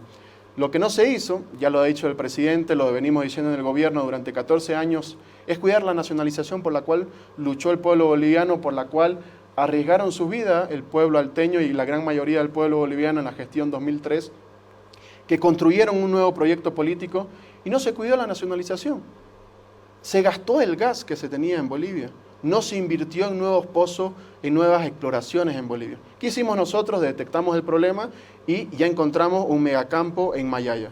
Seguramente antes de julio el presidente va a dar una nueva gran noticia a nuestro país, donde va a generar esperanzas para el pueblo boliviano, no digo como gobierno, sino como un boliviano, de que los días que van a venir a nuestro país van a ser muchos mejores que los actuales. Pero vos, ¿desde cuándo sabías de la crisis económica? Crisis como tal, yo estoy hablando de una crisis de dólares que la estamos viviendo hace un par de días, hace un par de meses, cuando empieza a desabastecer el combustible dentro del territorio nacional, cuando ya no alcanzan los dólares para comprar la cantidad de combustibles que está demandando el pueblo boliviano. No hemos dejado de pagar nunca la deuda externa, dejar de pagar en las cosas que se comprometió Evo Morales y los anteriores gobiernos anteriores al nuestro, siempre hemos venido pagando y siempre hemos cuidado en no caer en default y cumplir con las obligaciones que tiene el pueblo boliviano y aún así creciendo económicamente, ¿no? O sea que te enteraste también ahora, este año. Evidentemente que había una crisis de dólares. No es mi sector, el sector de economía. Hay gabinetes económicos, hay gabinetes sociales, hay gabinetes políticos, gabinetes jurídicos, y yo participo de estos dos últimos. Seguramente cuando hay el gabinete ministerial de la totalidad de los ministros, ahí opinamos, ahí preguntamos sobre temas específicos, hacemos recomendaciones. En algún par de temas económicos me he metido, se ha dado algún tipo de soluciones para traer mayor tipo de divisas dentro del territorio nacional, pero no es mi área, no es un área, no porque no tenga especialidad o porque no tenga conocimiento, sino que no es mi área de acción. Sí. Mi área de acción lamentablemente son los problemas. Sí, el tema es que no creo que venga nadie del equipo económico, así que tengo que aprovechar que estás acá y tengo un par de preguntas todavía en relación a esto. El gabinete económico del presidente, ¿qué ministros lo integran? Me imagino que economía, planificación. Desarrollo rural, desarrollo productivo. Ellos principalmente, ¿no? Y se incorpora hidrocarburos, minería. Entonces, ellos son los que seguramente sí debían saber desde el 2022 de la crisis y trabajaban con el presidente para tomar estas medidas.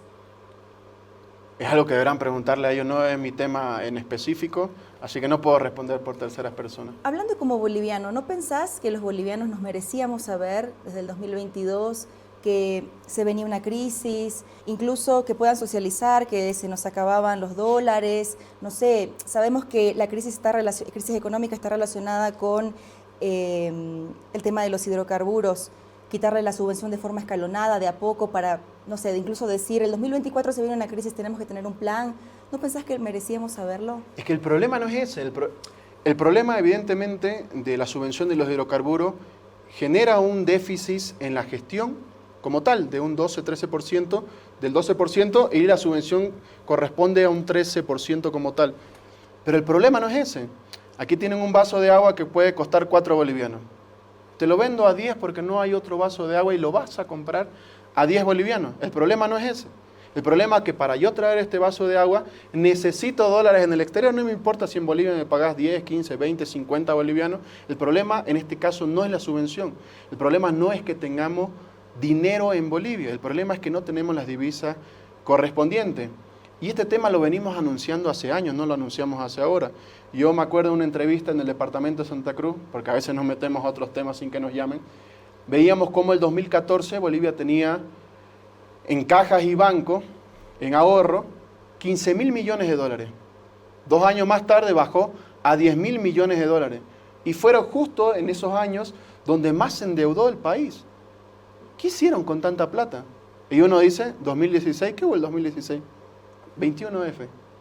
Se gastaron la plata, las reservas internacionales que tenemos como país, de 15.000 millones a 10.000 millones y nos dejaron a nosotros con casi 4.000 millones y nosotros en vez de seguir reduciendo esa poca plata que nos dejaron, fuimos incrementando, no en grandes cantidades, sino poco a poco conforme nos van dando las condiciones materiales. Si no nos hubiesen cerrado el grifo hace 26 meses en nuestro país la Asamblea Legislativa Plurinacional no nos hubiesen parado el país, que perjudica la producción, que perjudica las exportaciones, por tanto perjudica el ingreso de divisas internacionales al territorio nacional, si no hubiésemos tenido tantos desastres naturales, si no hubiese existido la guerra Rusia-Ucrania, estuviéramos mucho mejor.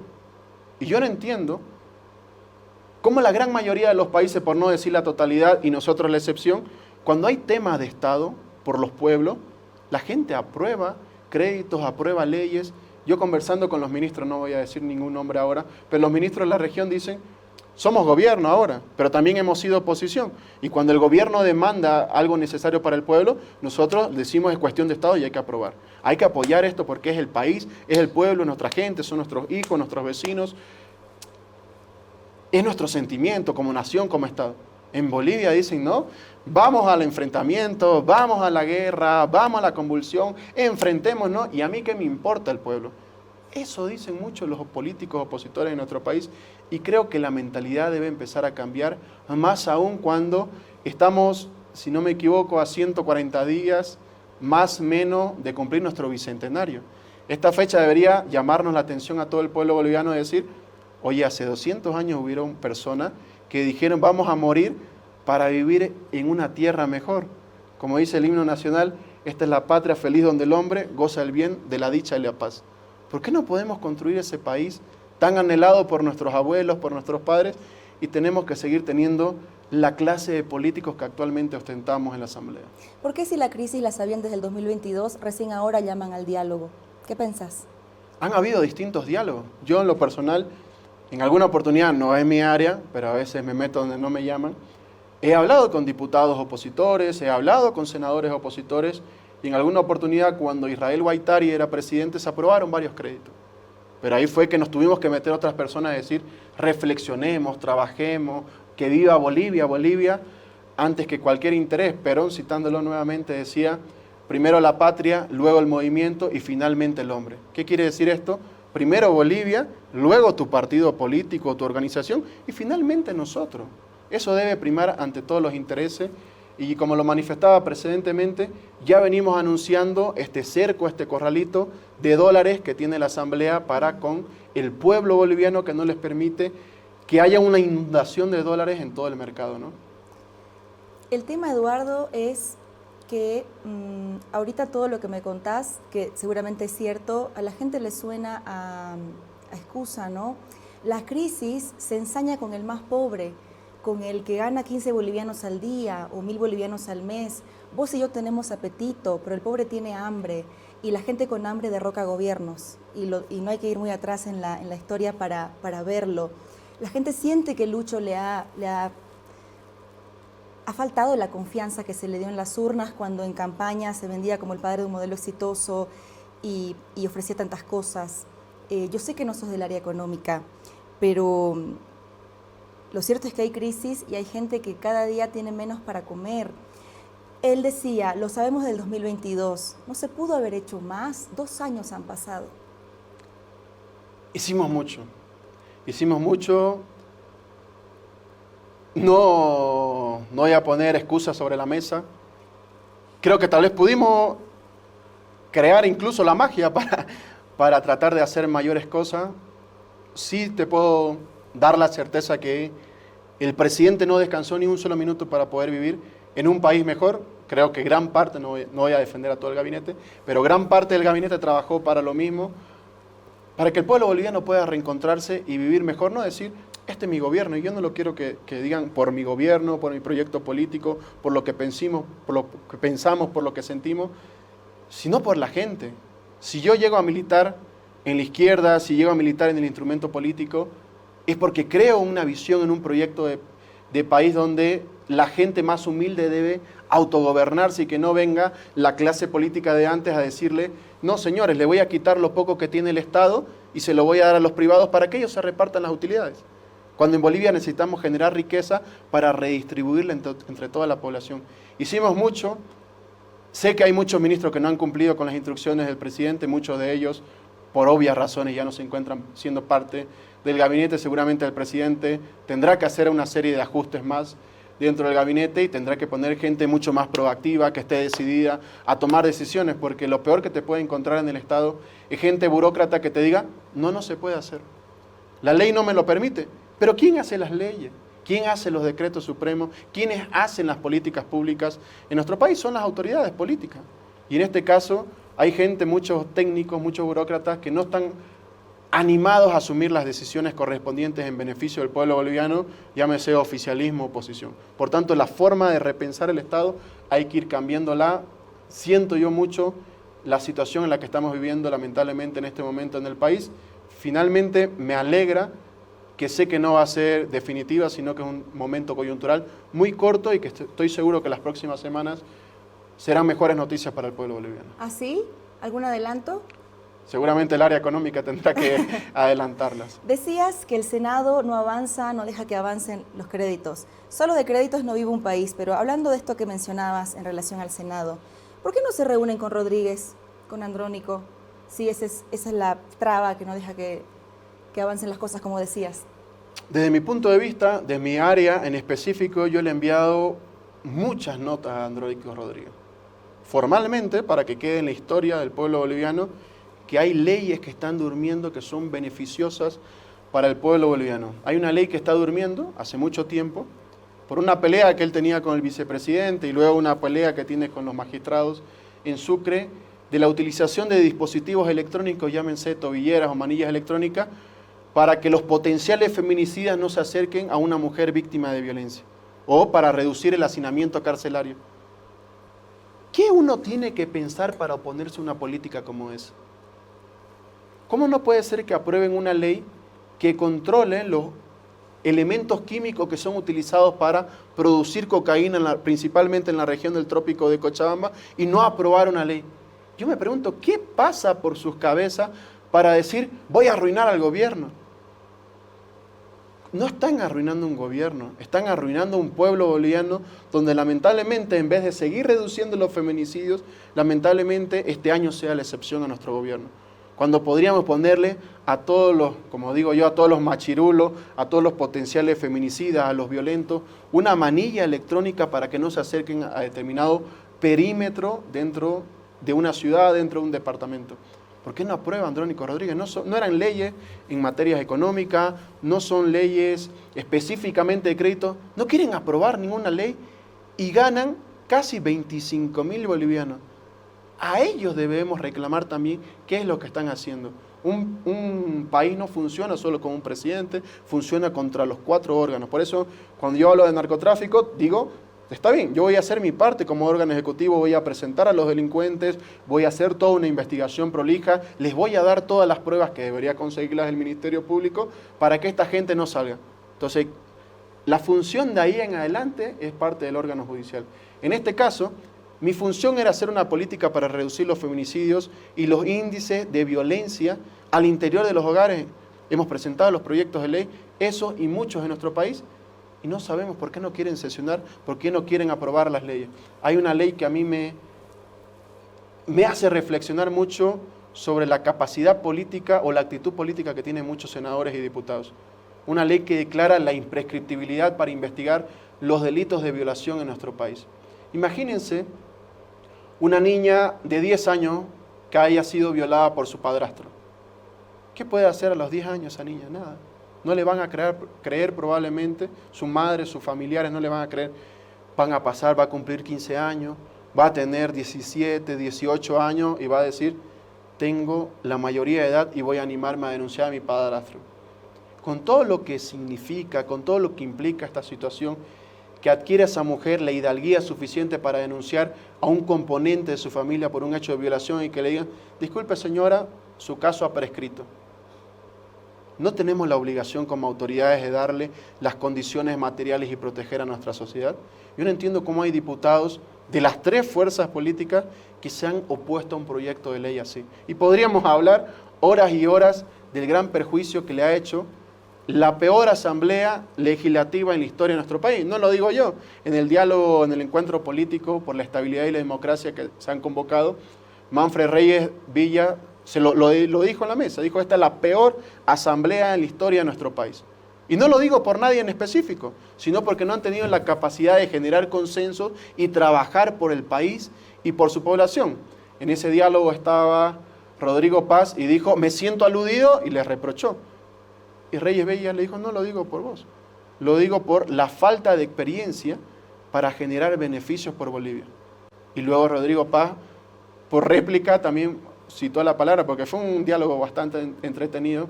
Él dijo, candidato, tiene toda la razón.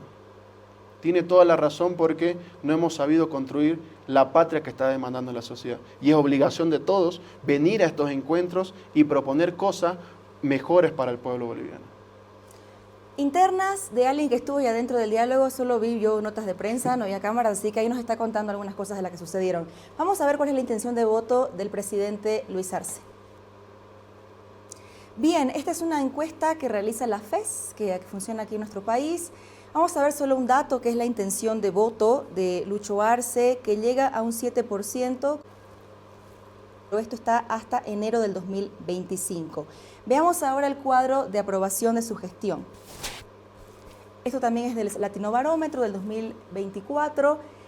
Llega solo al 9%. Al 9% la aprobación de gestión del presidente. Vamos a compartir también un video de en la situación en la que se encuentra el arcismo. Destruyeron todo, para nada, para ni siquiera poder reelegirse. El tiempo de Evo, sumado al tiempo del presidente Arce, han llegado en la vida, en la historia del país, a un fin de ciclo, con un problema serio en la economía. Pasar del 55% de apoyo al 7%, no solamente es una derrota para él y para su gestión, se puede volver en un problema legal, porque una de las variables que se está dando en este momento en el país es la legitimidad, la confianza para emprender un proceso que va a ser muy duro, el del 2025 al 2030. ¿Es el fin de una época, Eduardo? Tengo un colega en el Ministerio de Gobierno que escribió un libro que precisamente se hacía esta pregunta, ¿es el fin del MAS o el fin de un ciclo? Han pasado 20 años desde las guerras o los procesos destituyentes, como decimos los abogados, la guerra del agua, la guerra del gas, yo les diría la masacre, porque no había nadie armado al frente. Y habían unas banderas de lucha, la nacionalización, un proceso de una asamblea constituyente, la nacionalización de los recursos naturales, etcétera, etcétera. Se cumplieron en gran parte la agenda de octubre. Hay que construir una nueva agenda. Hay que tener una nueva visión del país, porque no podemos decir, seguimos trabajando en la agenda de octubre del 2003. Hay que construir algo nuevo. Los votantes son nuevos, el 46% del electorado es gente que está en menor edad de los 28 años de edad. Por tanto, hay que proponer un nuevo país. Yo al inicio de mi incursión en la política, yo les preguntaba a mis colegas, a mis compañeros, hermanos campesinos, ¿por qué están luchando? Al inicio del gobierno, 2007, 2008, 2009. Y ellos decían, queremos nuestro título de tierra, vamos a organizarnos, vamos a marchar, vamos a bloquear por nuestros títulos. Lo obtuvieron. Años más tarde yo volví a esos congresos, volví a esa asamblea y les preguntaban a los compañeros, ahora, ¿por qué están luchando? Queremos créditos, queremos tractores, queremos seguir produciendo. Se les dio los tractores, se les dio los créditos. Años más tarde ya volví y les digo, ¿y ahora por qué están luchando? Ya tienen títulos, tienen créditos, tienen tractores. Queremos libre exportación. Y yo les digo, y si sacan todo para exportar, ¿qué van a comer ustedes? Consensuemos una exportación, que hay que seguir sacando nuestros productos al mundo. Entonces, con este ejemplo propio que yo he vivido, podemos demostrar en el corto tiempo cómo las demandas del pueblo boliviano van cambiando de acuerdo a los sectores. Las demandas del pueblo boliviano ya no son las mismas del 2005. Ha culminado un ciclo en nuestro país y tiene que comenzar un nuevo ciclo del Bicentenario. ¿Cuál es la agenda del país para los siguientes 20 años, para los siguientes 50 años? Hay una agenda que hay todo un proceso burocrático, pero no es el sentimiento de la gente.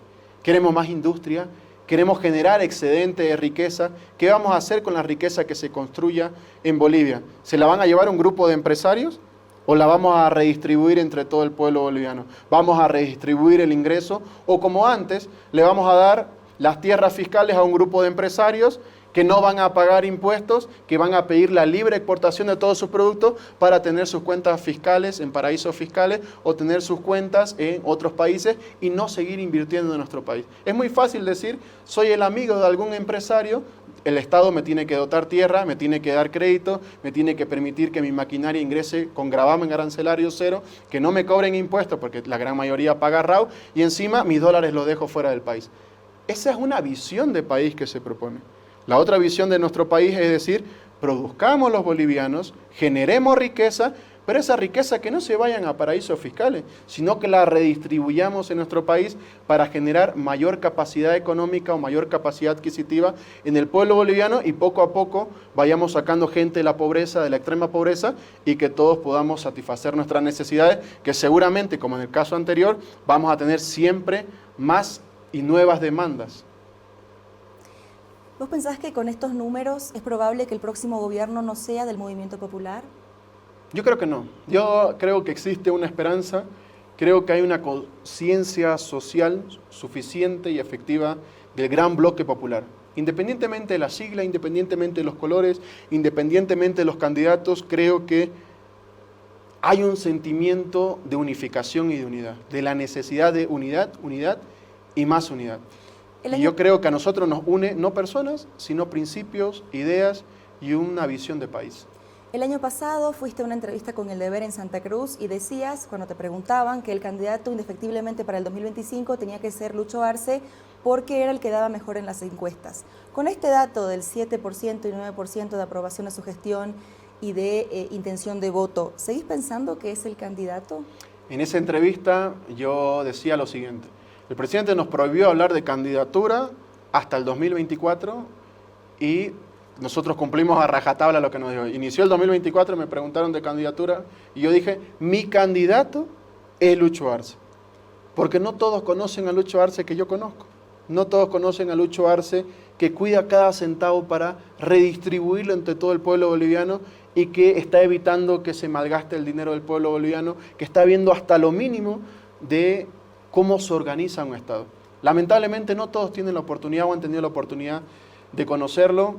Sin embargo, el presidente se ha manifestado en este diálogo, la ministra de la Presidencia ha replicado lo que él ha manifestado, que él no es candidato en este momento, que las candidaturas del movimiento al socialismo se van a definir en el mes de abril y nosotros respetamos lo orgánico, respetamos las decisiones políticas y por tanto lo que vaya a definir el movimiento al socialismo y o bloque popular en su conjunto, en unidad, en construcción de visión país, vamos a respetar y vamos a trabajar para que ese objetivo se cumpla. Reunificar a todos, exceptuando a una persona que haya hecho tanto daño al pueblo boliviano. Evo Morales. Con nombre y apellido. No, es que como que me lo menciona y no me lo menciona, así que para que quede claro. Pero yo creo que la gente, solo un 7% de la gente vota por la aprobación de esta gestión o solo un 9% vota como opción de candidato, no porque no lo conoce, sino por la situación que estamos atravesando. Eduardo del Castillo, ¿candidato a presidente? No soy candidato, yo en este momento estoy enfocado en la gestión. Creo que las personas no se definen candidatos, creo que es el peor error que puede cometer una persona. Los candidatos deben emerger de las organizaciones sociales. ¿Y si te eligen, qué vas a hacer? Otra vez, lamentablemente, sí. Los candidatos los definen las organizaciones sociales. Ya vamos a entrar en eso, ya vamos a ver si me deja ahí hablar del tema, pero ya vamos a entrar más adelante. Ahora sí, hablemos del tema, si hubo un gran tema del 2024 fue este. El ingreso de una tanqueta a Palacio quemado. Hay 3. Me hubiese gustado que la cámara agarre la mueca que hizo con la boca, la puedo volver a Eduardo. hacer. Hágala de nuevo. Ya no me sale. Ya pues, hay que intentar. Porque fue, creo que en una sola mueca, un poco lo que viviste. Había 3 teorías en este hecho. La primera es la que manejaban ustedes, era que esto fue un golpe de Estado fallido encabezado por Zúñiga. La segunda, que es la que manejaban los evistas, era que esto era un autogolpe y esto lo hacían apoyándose en lo que Zúñiga había dicho en algún momento de que Arce le dio la orden de sacar los blindados para mejorar su popularidad. Y la tercera es la que circulaba entre algunos diputados, como Rolando Cuellar, donde decían que todo esto se armó para que Andrónico tomara el poder. Incluso Camacho propuso una cuarta, porque así son los temas complejos, ¿no? Hay muchas teorías, propuso una cuarta donde decía que esto demostraba que el gobierno de Arce no sabe manejar el Estado. Vamos a tomar la primera, que es la que ustedes manejan, para darle paso a las cuestionantes en relación a este tema. ¿Qué fue lo primero que pasó por tu cabeza cuando viste la tanqueta ahí, en la misma puerta del Palacio quemado? Y qué imprudentes ustedes, presidente, vicepresidente y todo el gabinete en el mismo edificio. Uy, voy a contar un elemento personal y luego vuelvo a contar el día. Mi esposa me sigue reclamando que no la llamé ese día. Tiene razón tu esposa. Toda la razón correspondiente. Sin embargo, yo hablé a mi equipo de seguridad y le dije, mi hija mayor está en Santa Cruz, vayan a ver a mi hija, no la saquen de ningún lado, solo visibilicen que no pase nada. Y a mi hija menor y a mi esposa, quédense vigilando afuera de mi casa y si hay que filtrar, en última instancia ni siquiera me consultan. Lo que me olvidé fue llamarla a ella. Pero... Luego, en el otro elemento, estaba yo en el municipio del Alto, era el aniversario de la CESUCB, con el presidente en horas de la mañana. Sí. Era un día miércoles, no me voy a olvidar nunca, miércoles 26 de junio. Todos los gabinetes siempre son en la mañana, 7:30 de la mañana, y hay un dato, que ahora va a ser público, que nadie ingresa con teléfonos celulares. Por tanto, nadie se entera lo que está ocurriendo más allá de la sala del gabinete, y todos estamos concentrando, golpeándonos, peleándonos, desarrollando políticas allá al interior, y luego nos peinamos un poquito y salimos a decir cuáles son las nuevas políticas para el país. Eso estaba planificado. El golpe tenía que ser en horas de la mañana y el presidente retrasó el gabinete para horas de la tarde. Entonces, cuando termine el aniversario de la CESUCB, no me acuerdo si era la 1 de la tarde aproximadamente, yo retorno a mi oficina con mi equipo, siempre al almuerzo, todos los días, mi encargado de comunicación jurídica, todos los directores, para estar al día con todos ellos sobre lo que vamos a desarrollar día a día y la planificación de la siguiente semana. Y en eso me llama el presidente y me dice, ministro, hay un movimiento inusual de tropas militares en la plaza, ¿la han informado? Y como recién estaba llegando a mi oficina, ni siquiera había atendido el celular, espérame un segundito, presidente, ahora averiguo. Entonces veo mi celular, lo llamo al director nacional de inteligencia, le digo, coronel, ¿qué está pasando? Hay un movimiento, sí, pero dijeron que es un ejercicio. Y yo, ¿ejercicio? No, algo raro está pasando. Llamo al del UTOP y le digo, ministro, hay vehículos militares en la Plaza Murillo.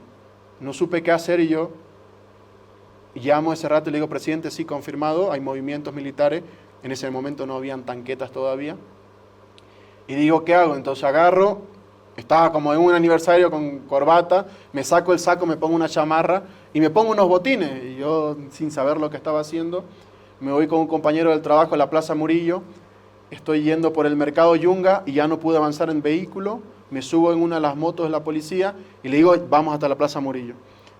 Llego a una cuadra, hay una gasolinera arriba del mercado Yungas y no pude avanzar, entonces me bajo en la motocicleta y no sé por qué empiezo a correr hacia la Plaza Murillo. Llego a la Plaza Murillo y en la primera fila de soldados militares, ahí en la calle Ayacucho, al final donde está precisamente el Hotel Muserpol de la Policía Boliviana, el Hotel París, le pregunto a uno de los encargados que no me querían dejar pasar, los empujo y le digo, ¿quién está a cargo? Quiero saber quién está a cargo de todo este movimiento. No lo querían dejar pasar. No me querían dejar pasar, los golpeo y pregunto quién está a cargo. Y me dice, el que está a cargo está al otro lado de la Plaza Murillo, si no me equivoco era el mayor Muñoz. Me dice, está el mayor Muñoz, algún dato que me olvidé contar. En el trayecto cuando estaba yendo del Ministerio de Gobierno hacia la Plaza Murillo, lo llamé al ministro de Defensa y le pregunto, ministro, ¿qué está pasando? Parece que es golpe, me dijo.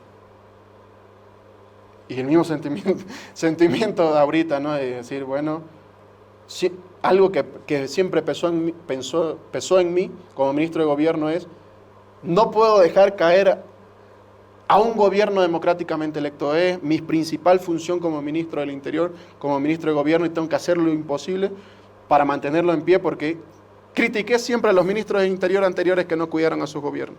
Entonces yo dije, mi objetivo es que el 17 de agosto se lleven las elecciones y 8 de noviembre se esté posicionando un nuevo mando y yo voy a decir, cumplí con mi tarea principal que es cuidar un gobierno y hasta ahora he hecho hasta lo imposible para hacerlo. Entonces ese día, volviendo a la historia, me voy hasta la otra esquina, en la Plaza San Francisco, no en la San Francisco, en la Catedral, perdón, y pregunto, ¿quién es el mayor Muñoz? Y me dice un señor, me hace como una mirada y me dice, es el que está al frente. Entonces lo agarro y le digo, ¿quién está al mando? ¿Quién está al mando? Y no me responde, le digo, ¿quién es el mayor Muñoz? Soy yo, ministro. ¿Quién está al mando? Me dice, está en la tanqueta. Y en esa estaba la tanqueta. Entonces voy a la tanqueta, minutos antes había llegado el comandante departamental de la policía boliviana, lo invitan a subir a la tanqueta y le dicen, Álvarez, el general Álvarez, estaba en ese momento el comandante, le dicen, general, estamos las 3 fuerzas aquí, solo nos falta la fuerza policial, tenemos apoyo extranjero y queremos que se sume a esto. Y el otro le dice, hace un par de días, hace 2 exactamente, era el aniversario de la policía boliviana, 198 años, y he vuelto a jurar que voy a cumplir y hacer cumplir la Constitución Política del Estado, y ustedes me están diciendo que derroquemos un gobierno. No, gracias, ya bájate. Y se baja Álvarez y se entra, y en ese momento yo llego, y es lo que ya se ve en los medios de comunicación, que golpeo la tanqueta. Él antes era director de inteligencia, Zúñiga. Alguna vez me había reunido para ver cuestiones de seguridad de Estado. Entonces yo cuando lo veo a Zúñiga, Zúñiga baja. Zúñiga baja. En algún momento se me pasó la idea loca de subirme a la tanqueta, y yo dije, la persona que está armada debe ser un sargento sin la suficiente instrucción, o un militar, un premilitar, que no tiene la suficiente instrucción, entonces tras que suba me va a aniquilar. Digo, no había sido. Luego me enteré por las investigaciones que era capitán. Si hubiera sabido en ese momento, yo creo que tomaba la decisión de subirme. Luego, no me hace caso, evidentemente, Zúñiga. Ingreso al Palacio Quemado, hablo con el presidente, le digo, presidente, es un golpe. Hablé con Zúñiga, no quiere bajar, están allá dentro de la tanqueta, me miré por la ventana, están los 3 comandantes de fuerza, y hay que hacer algo, hay que tomar decisiones rápido. Y me dice, ¿qué hacemos? Yo voy a volver a bajar, presidente, para tratar de hablar con algún mando intermedio y que ordene la desmovilización. El presidente me dice, ve qué hacer, dale seguridad al ministro de Defensa, que seguro va a venir, y se va a venir con 3 militares para hacer el cambio y que ese cambio haga el cambio, ¿no? Entonces, en lo que estaba bajando, el ingreso al Palacio Quemado es un corredor y sale el hall de Casa Grande, pero en la mano derecha hay un pasadizo donde están las oficinas del cuerpo de seguridad del presidente, y a este lado Casa Militar. Entonces yo quise entrar, pero ya estaban los militares y yo digo, me van a fusilar o cualquier cosa, entonces me voy a dar la vuelta, y cuando estaba ingresando por la parte derecha, estaban ingresando como cerca de 40, 50 policías militares. Entonces ponen 1, 2, 3, 4 filas, entonces yo digo, bueno, si voy a morir, voy a tirar un discurso heroico que alguno lo cuenta algún día. Entonces cierro la puerta, pongo mis manos ahí, aquí nadie va a pasar. Aquí yo juré defender este gobierno, y si disparan, su problema. Y veo uno de los encapuchados, y lo reconozco que era un grupo de inteligencia. En ese momento, ellos recién se van a enterar ahora que no lo reconocí. Entonces le digo, mayor, ¿qué está haciendo acá? Ministro, le instruyo ahorita que se desplieguen todito. Pero ministro, no sé qué hacer. Se pone nervioso y lo llama al otro mayor a cargo, y al otro ya lo reconozco, que era el mayor Sanginés. ¿Qué están haciendo? Zúñiga es el responsable de todo. Zúñiga es el que nos instruyó, Zúñiga es el que planificó. Desmovilicen, saquen a toda esta gente. Y de ahí se pum, pum, empiezan a escuchar, y ahí es cuando empieza a entrar la tanqueta. Entonces cuando sale el presidente, cuando estaba bajando, justo está entrando Zúñiga, detrás del presidente yo ya había metido a todos los cuerpos de élite de la policía boliviana, y estaba Casa Militar también, y habían unos tipos con unas metralletas de piso. Entonces si Zúñiga pasaba ese corredor, todos iban a morir de este lado. Si el presidente salía a la calle, los militares le iban a disparar, porque además las investigaciones van a demostrar que Zúñiga dio la instrucción de disparar al presidente, incluso de detenerme. Felizmente no le hicieron caso. Entonces, eso fue lo que ocurrió en imágenes y lo que ocurrió en ese momento el 26 de junio. Esta imagen le ha dado vuelta al mundo, ¿no? O sea...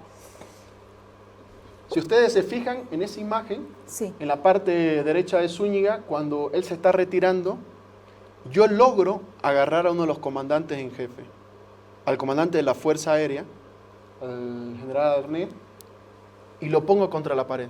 Y ahí le empiezo a gritar y le digo, ¿usted está de acuerdo en ir 30 años preso? Usted seguro tiene nieto, seguro tiene hijo, no salga, no salga. Y hasta eso, mientras yo lo retuve, no sé si estará el video ahí, se puede evidenciar que yo lo logro detener con la única idea de decir que Zúñiga piense, solo estoy con el almirante, con el encargado de la Fuerza Armada, él era el ejército, pero la Fuerza Aérea ya estaba con la policía. Entonces eran 2 fuerzas versus 2 fuerzas, y no dejamos salir al comandante de la Fuerza Aérea en ese momento. Entonces, cada momento fue decisivo en ese día, el 26 de junio. Ahora la investigación nos demuestra, lamentablemente, que este grupo minúsculo de militares no actuó solo. Hubieron políticos entre medio. Hemos realizado un documental. ¿Quién es, Eduardo? ¿Se puede decir? Creo que no es el momento. Okay. Creo que podríamos generar mayores tensiones políticas y creativas en el país en este momento, por eso no lo hemos sacado. Pero todo está en el proceso judicial en este momento. Tenemos muchas pruebas. En lo particular me he leído más de 281 declaraciones. Me he leído todos los informes técnicos de la policía. He visto las reconstrucciones, he visto todos los videos. La tenemos la película clara. De cómo se planificó, cuándo se planificó, en qué domicilio se planificó, cuál era el paso 2, cuál era el paso 3, cuál era el paso 4, posterior a que cumplan con el objetivo del 26 de junio. El 26 de junio ellos creían en primera instancia que iban a llegar las tanquetas y nosotros como unos niños íbamos a salir corriendo, no, auxilio, nos vamos. No, el presidente desde su primer inicio, desde el momento que juró, sabía que su vida estaba en riesgo. Y que todo lo que estamos haciendo también corre riesgo en nuestra vida. Y dijimos, si vamos a pasar a la historia de nuestro país, tiene que ser en un momento heroico, tiene que ser en un momento defendiendo la democracia de Bolivia. Y fue precisamente lo que hicimos. Lo que yo lamento es que existan políticos, que existan civiles, que existan personas más allá de nuestra frontera que se hubiesen reunido y se hubiese planificado y articulado todo este intento de golpe militar fallido felizmente el 26 de junio. Como habrás visto en redes sociales, dio lugar a un poco de humor oscuro, ¿no? Golpes eran los de antes, decían, justamente en comparación con, a ver, somos latinoamericanos, si de algo sabemos es de golpes de Estado. Algo que llamaba la atención era que parecía una conversación de gente muy educada, muy civilizada. ¿Cómo explicas que un intento de golpe se resuelve sin resistencia seria y con un desenlace no violento? ¿La razón cuál es? Este es el pasillo que divide el Palacio Quemado y posteriormente la Casa Grande del Pueblo, porque hay unas gradas que conectan ambos edificios, donde había una torreta de unos funcionarios de los Colorados de Bolivia que estaban apuntando al ingreso. Si ustedes ven las imágenes, y lo hemos mostrado en distintos medios de comunicación, en la parte superior del hall de Casa Grande, del Palacio Quemado, estaban apuntando detrás de las pilastras a la gente que ingrese. Entonces, si ingresaban militares, iban a acabar muertos. Si salíamos nosotros con la policía, iba a haber un derramamiento de sangre. Y vuelvo a la premisa que siempre hemos tenido como gobierno y como Ministerio de Gobierno, que la vida es lo principal que tenemos en Bolivia como bien jurídico a proteger. Por tanto, en ese momento, cuando se encuentran en el pasillo, yo no sabía que iba a bajar el presidente. Ahí que estamos viendo, ¿no? Justamente. Yo estoy en el lado derecho, que es la puerta que aparece, y cuando va saliendo Zúñiga, no sé hasta dónde irá a salir el video, en el lado izquierdo está el almirante, el comandante de las Fuerzas Armadas, y al otro lado está el comandante de la Fuerza Aérea. Entonces, cuando sale Zúñiga, yo agarro a esta persona y el jefe de seguridad del presidente, ahí está con su chaleco antibala, que lo tenemos secuestrado, el jefe de seguridad me encorcheta y lo ponemos contra la pared. Se quiere ir y lo empujo yo contra la pared, ahí le estoy diciendo, lo estoy hablando, y ahorita ustedes van a ver más adelante. Ahí el presidente le pregunta, ¿usted está metido en esto? Y yo le digo, dice que sí, se va preso ahorita. Dice que sí, se va preso. Diga general, diga que no está. Ahí le empiezo a decir, le empiezo a manifestar. Obviamente estaba yo caldeado con todos los nervios. Y Zúñiga, mientras estamos hablando con él, distraído, Zúñiga se da la vuelta y empieza a escaparse. Entonces, mientras estamos dialogando con él, la atención está en este comandante. Él se va contra la pared, también quiere escaparse, y ahí están los jefes y los equipos de seguridad que ya estaban en la puerta. Habían 50 militares ya por ingresar por los costados a Casa Militar. Ahí se están escapando los dos. No salió el completo del video, pero ahí hay una parte del video donde yo empujo al comandante de la Fuerza Aérea y lo obligo a quedarse. Y él luego me dice, no, nos mintió, que nos dijo no sé qué Zúñiga, tratando de lavarse las manos. Sí. Y ahora la investigación nos demuestra que hubo una planificación, una reunión en el comando en jefe en Miraflores, donde se reunieron 6 generales, 3 del servicio activo, que eran estos 3, y 3 del servicio pasivo. Entonces había una reunión de 6 generales con el ideólogo que está pidiendo un procedimiento abreviado ya para declararse culpable, para contar de que lo que había era un intento de golpe de Estado.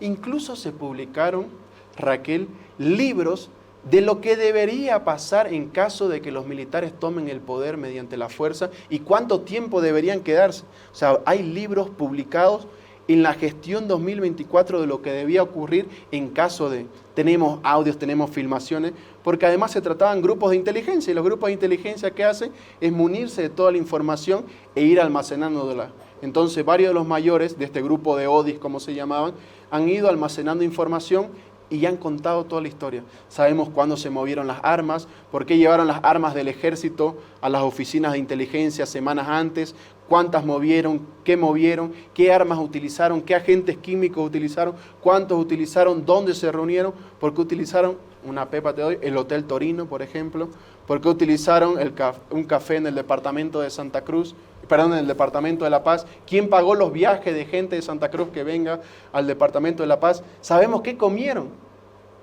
cuántos pollos compraron, a qué precio pagaron, a nombre de quién sacaron la factura, en qué vehículos se movilizaron, cuánto cargaron de combustible. Tenemos toda la película hecha.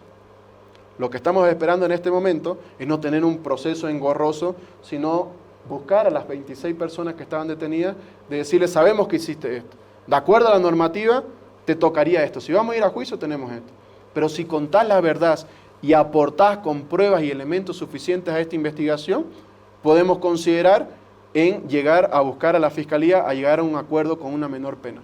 Y muchos dijeron, aquí está mi computadora, aquí está mi celular, aquí están los videos, aquí están los audios, aquí están las anotaciones. Entonces la gente empezó a sacar las pruebas y ahorita tenemos la película contada y esperemos que una vez se solucione el problema de los combustibles, podamos contarle al mundo entero quiénes están detrás del golpe de Estado fallido militar del 26 de junio. Ya no es solo militar, hay actores políticos que incluso ya habían hecho afiches de lo que iba a ocurrir 2 días más tarde, el viernes 26, en el departamento de Santa Cruz. Que seguro se van a poner nerviosos cuando escuchen esto. ¿Tenemos una fecha aproximada, más o menos? Esperemos que sea en el lapso máximo de 2 semanas, que ya podamos nomás contar toda la historia. Ya tenemos un video que sintetiza lo mejor de la investigación. Podríamos hacer una serie con toda la información que existe. Hay que vendérsela a Netflix, ya está, listo. Si nos hace el contacto. Vamos a cambiar de tema, tenemos un video Jorge Adriana Lima. Nunca estuve de acuerdo con esta acción desde el Ministerio de Gobierno de mostrar a los detenidos con el cartel de detenido, enmanillados, en una exposición vergonzante ante la sociedad. Y yo lo dije. Después se siguió haciendo aquello y yo preferí no opinar más porque ya me trajo unos inconvenientes con el titular de esa cartera. Yo no comparto ese proceso de ocurre un acto, inmediatamente es mostrado, expuesto públicamente. Hace poco expusieron a una mujer que la trataron de abandonadora de niños, de alcohólica, y la mujer ni era abandonadora de niños, ni era alcohólica, sufría violencia y era pobre. Que siempre me ha parecido inaceptable poner el cartelito de aprendido y exhibir a las personas. ¿Has visto las graves injusticias que se han dado con mujeres y con personas que han sido afectadas en su dignidad y en su derecho a la presunción de inocencia por esta mala práctica que tiene Eduardo, ¿no? Algunos hablan de show mediático, Eduardo.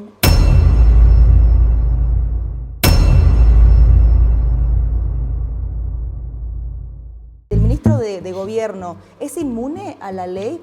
Lo único que te falta por lograr es detener a Evo Morales. La policía boliviana no necesita una reforma radical, solo ajustes. ¿Verdadero? ¿Te molesta que te digan niño ministro? Si pudieras cambiar una cosa de la gestión de Arce, ¿cuál sería? Lo comunicacional. ¿Qué te pasa con Evo Morales? Y creo que se lo comió el personaje, los intereses políticos, y la verdad que hoy existe una distancia, creo, ya insalvable.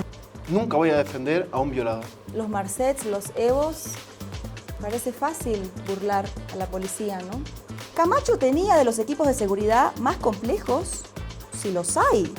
¿Fue adrede hacerlo el Día de los Santos Inocentes? ¿Era un chiste político, Eduardo? Un día antes de un gabinete, el primer ministro era el ministro de Desarrollo Rural y Tierras, había recibido dinero en el Prado paceño, lo detuve y al día siguiente tenía gabinete. Entonces yo, con la vergüenza de mirarlos a todos, bueno, va a faltar aquí uno, chicos, que por mi culpa lo he tenido que detener.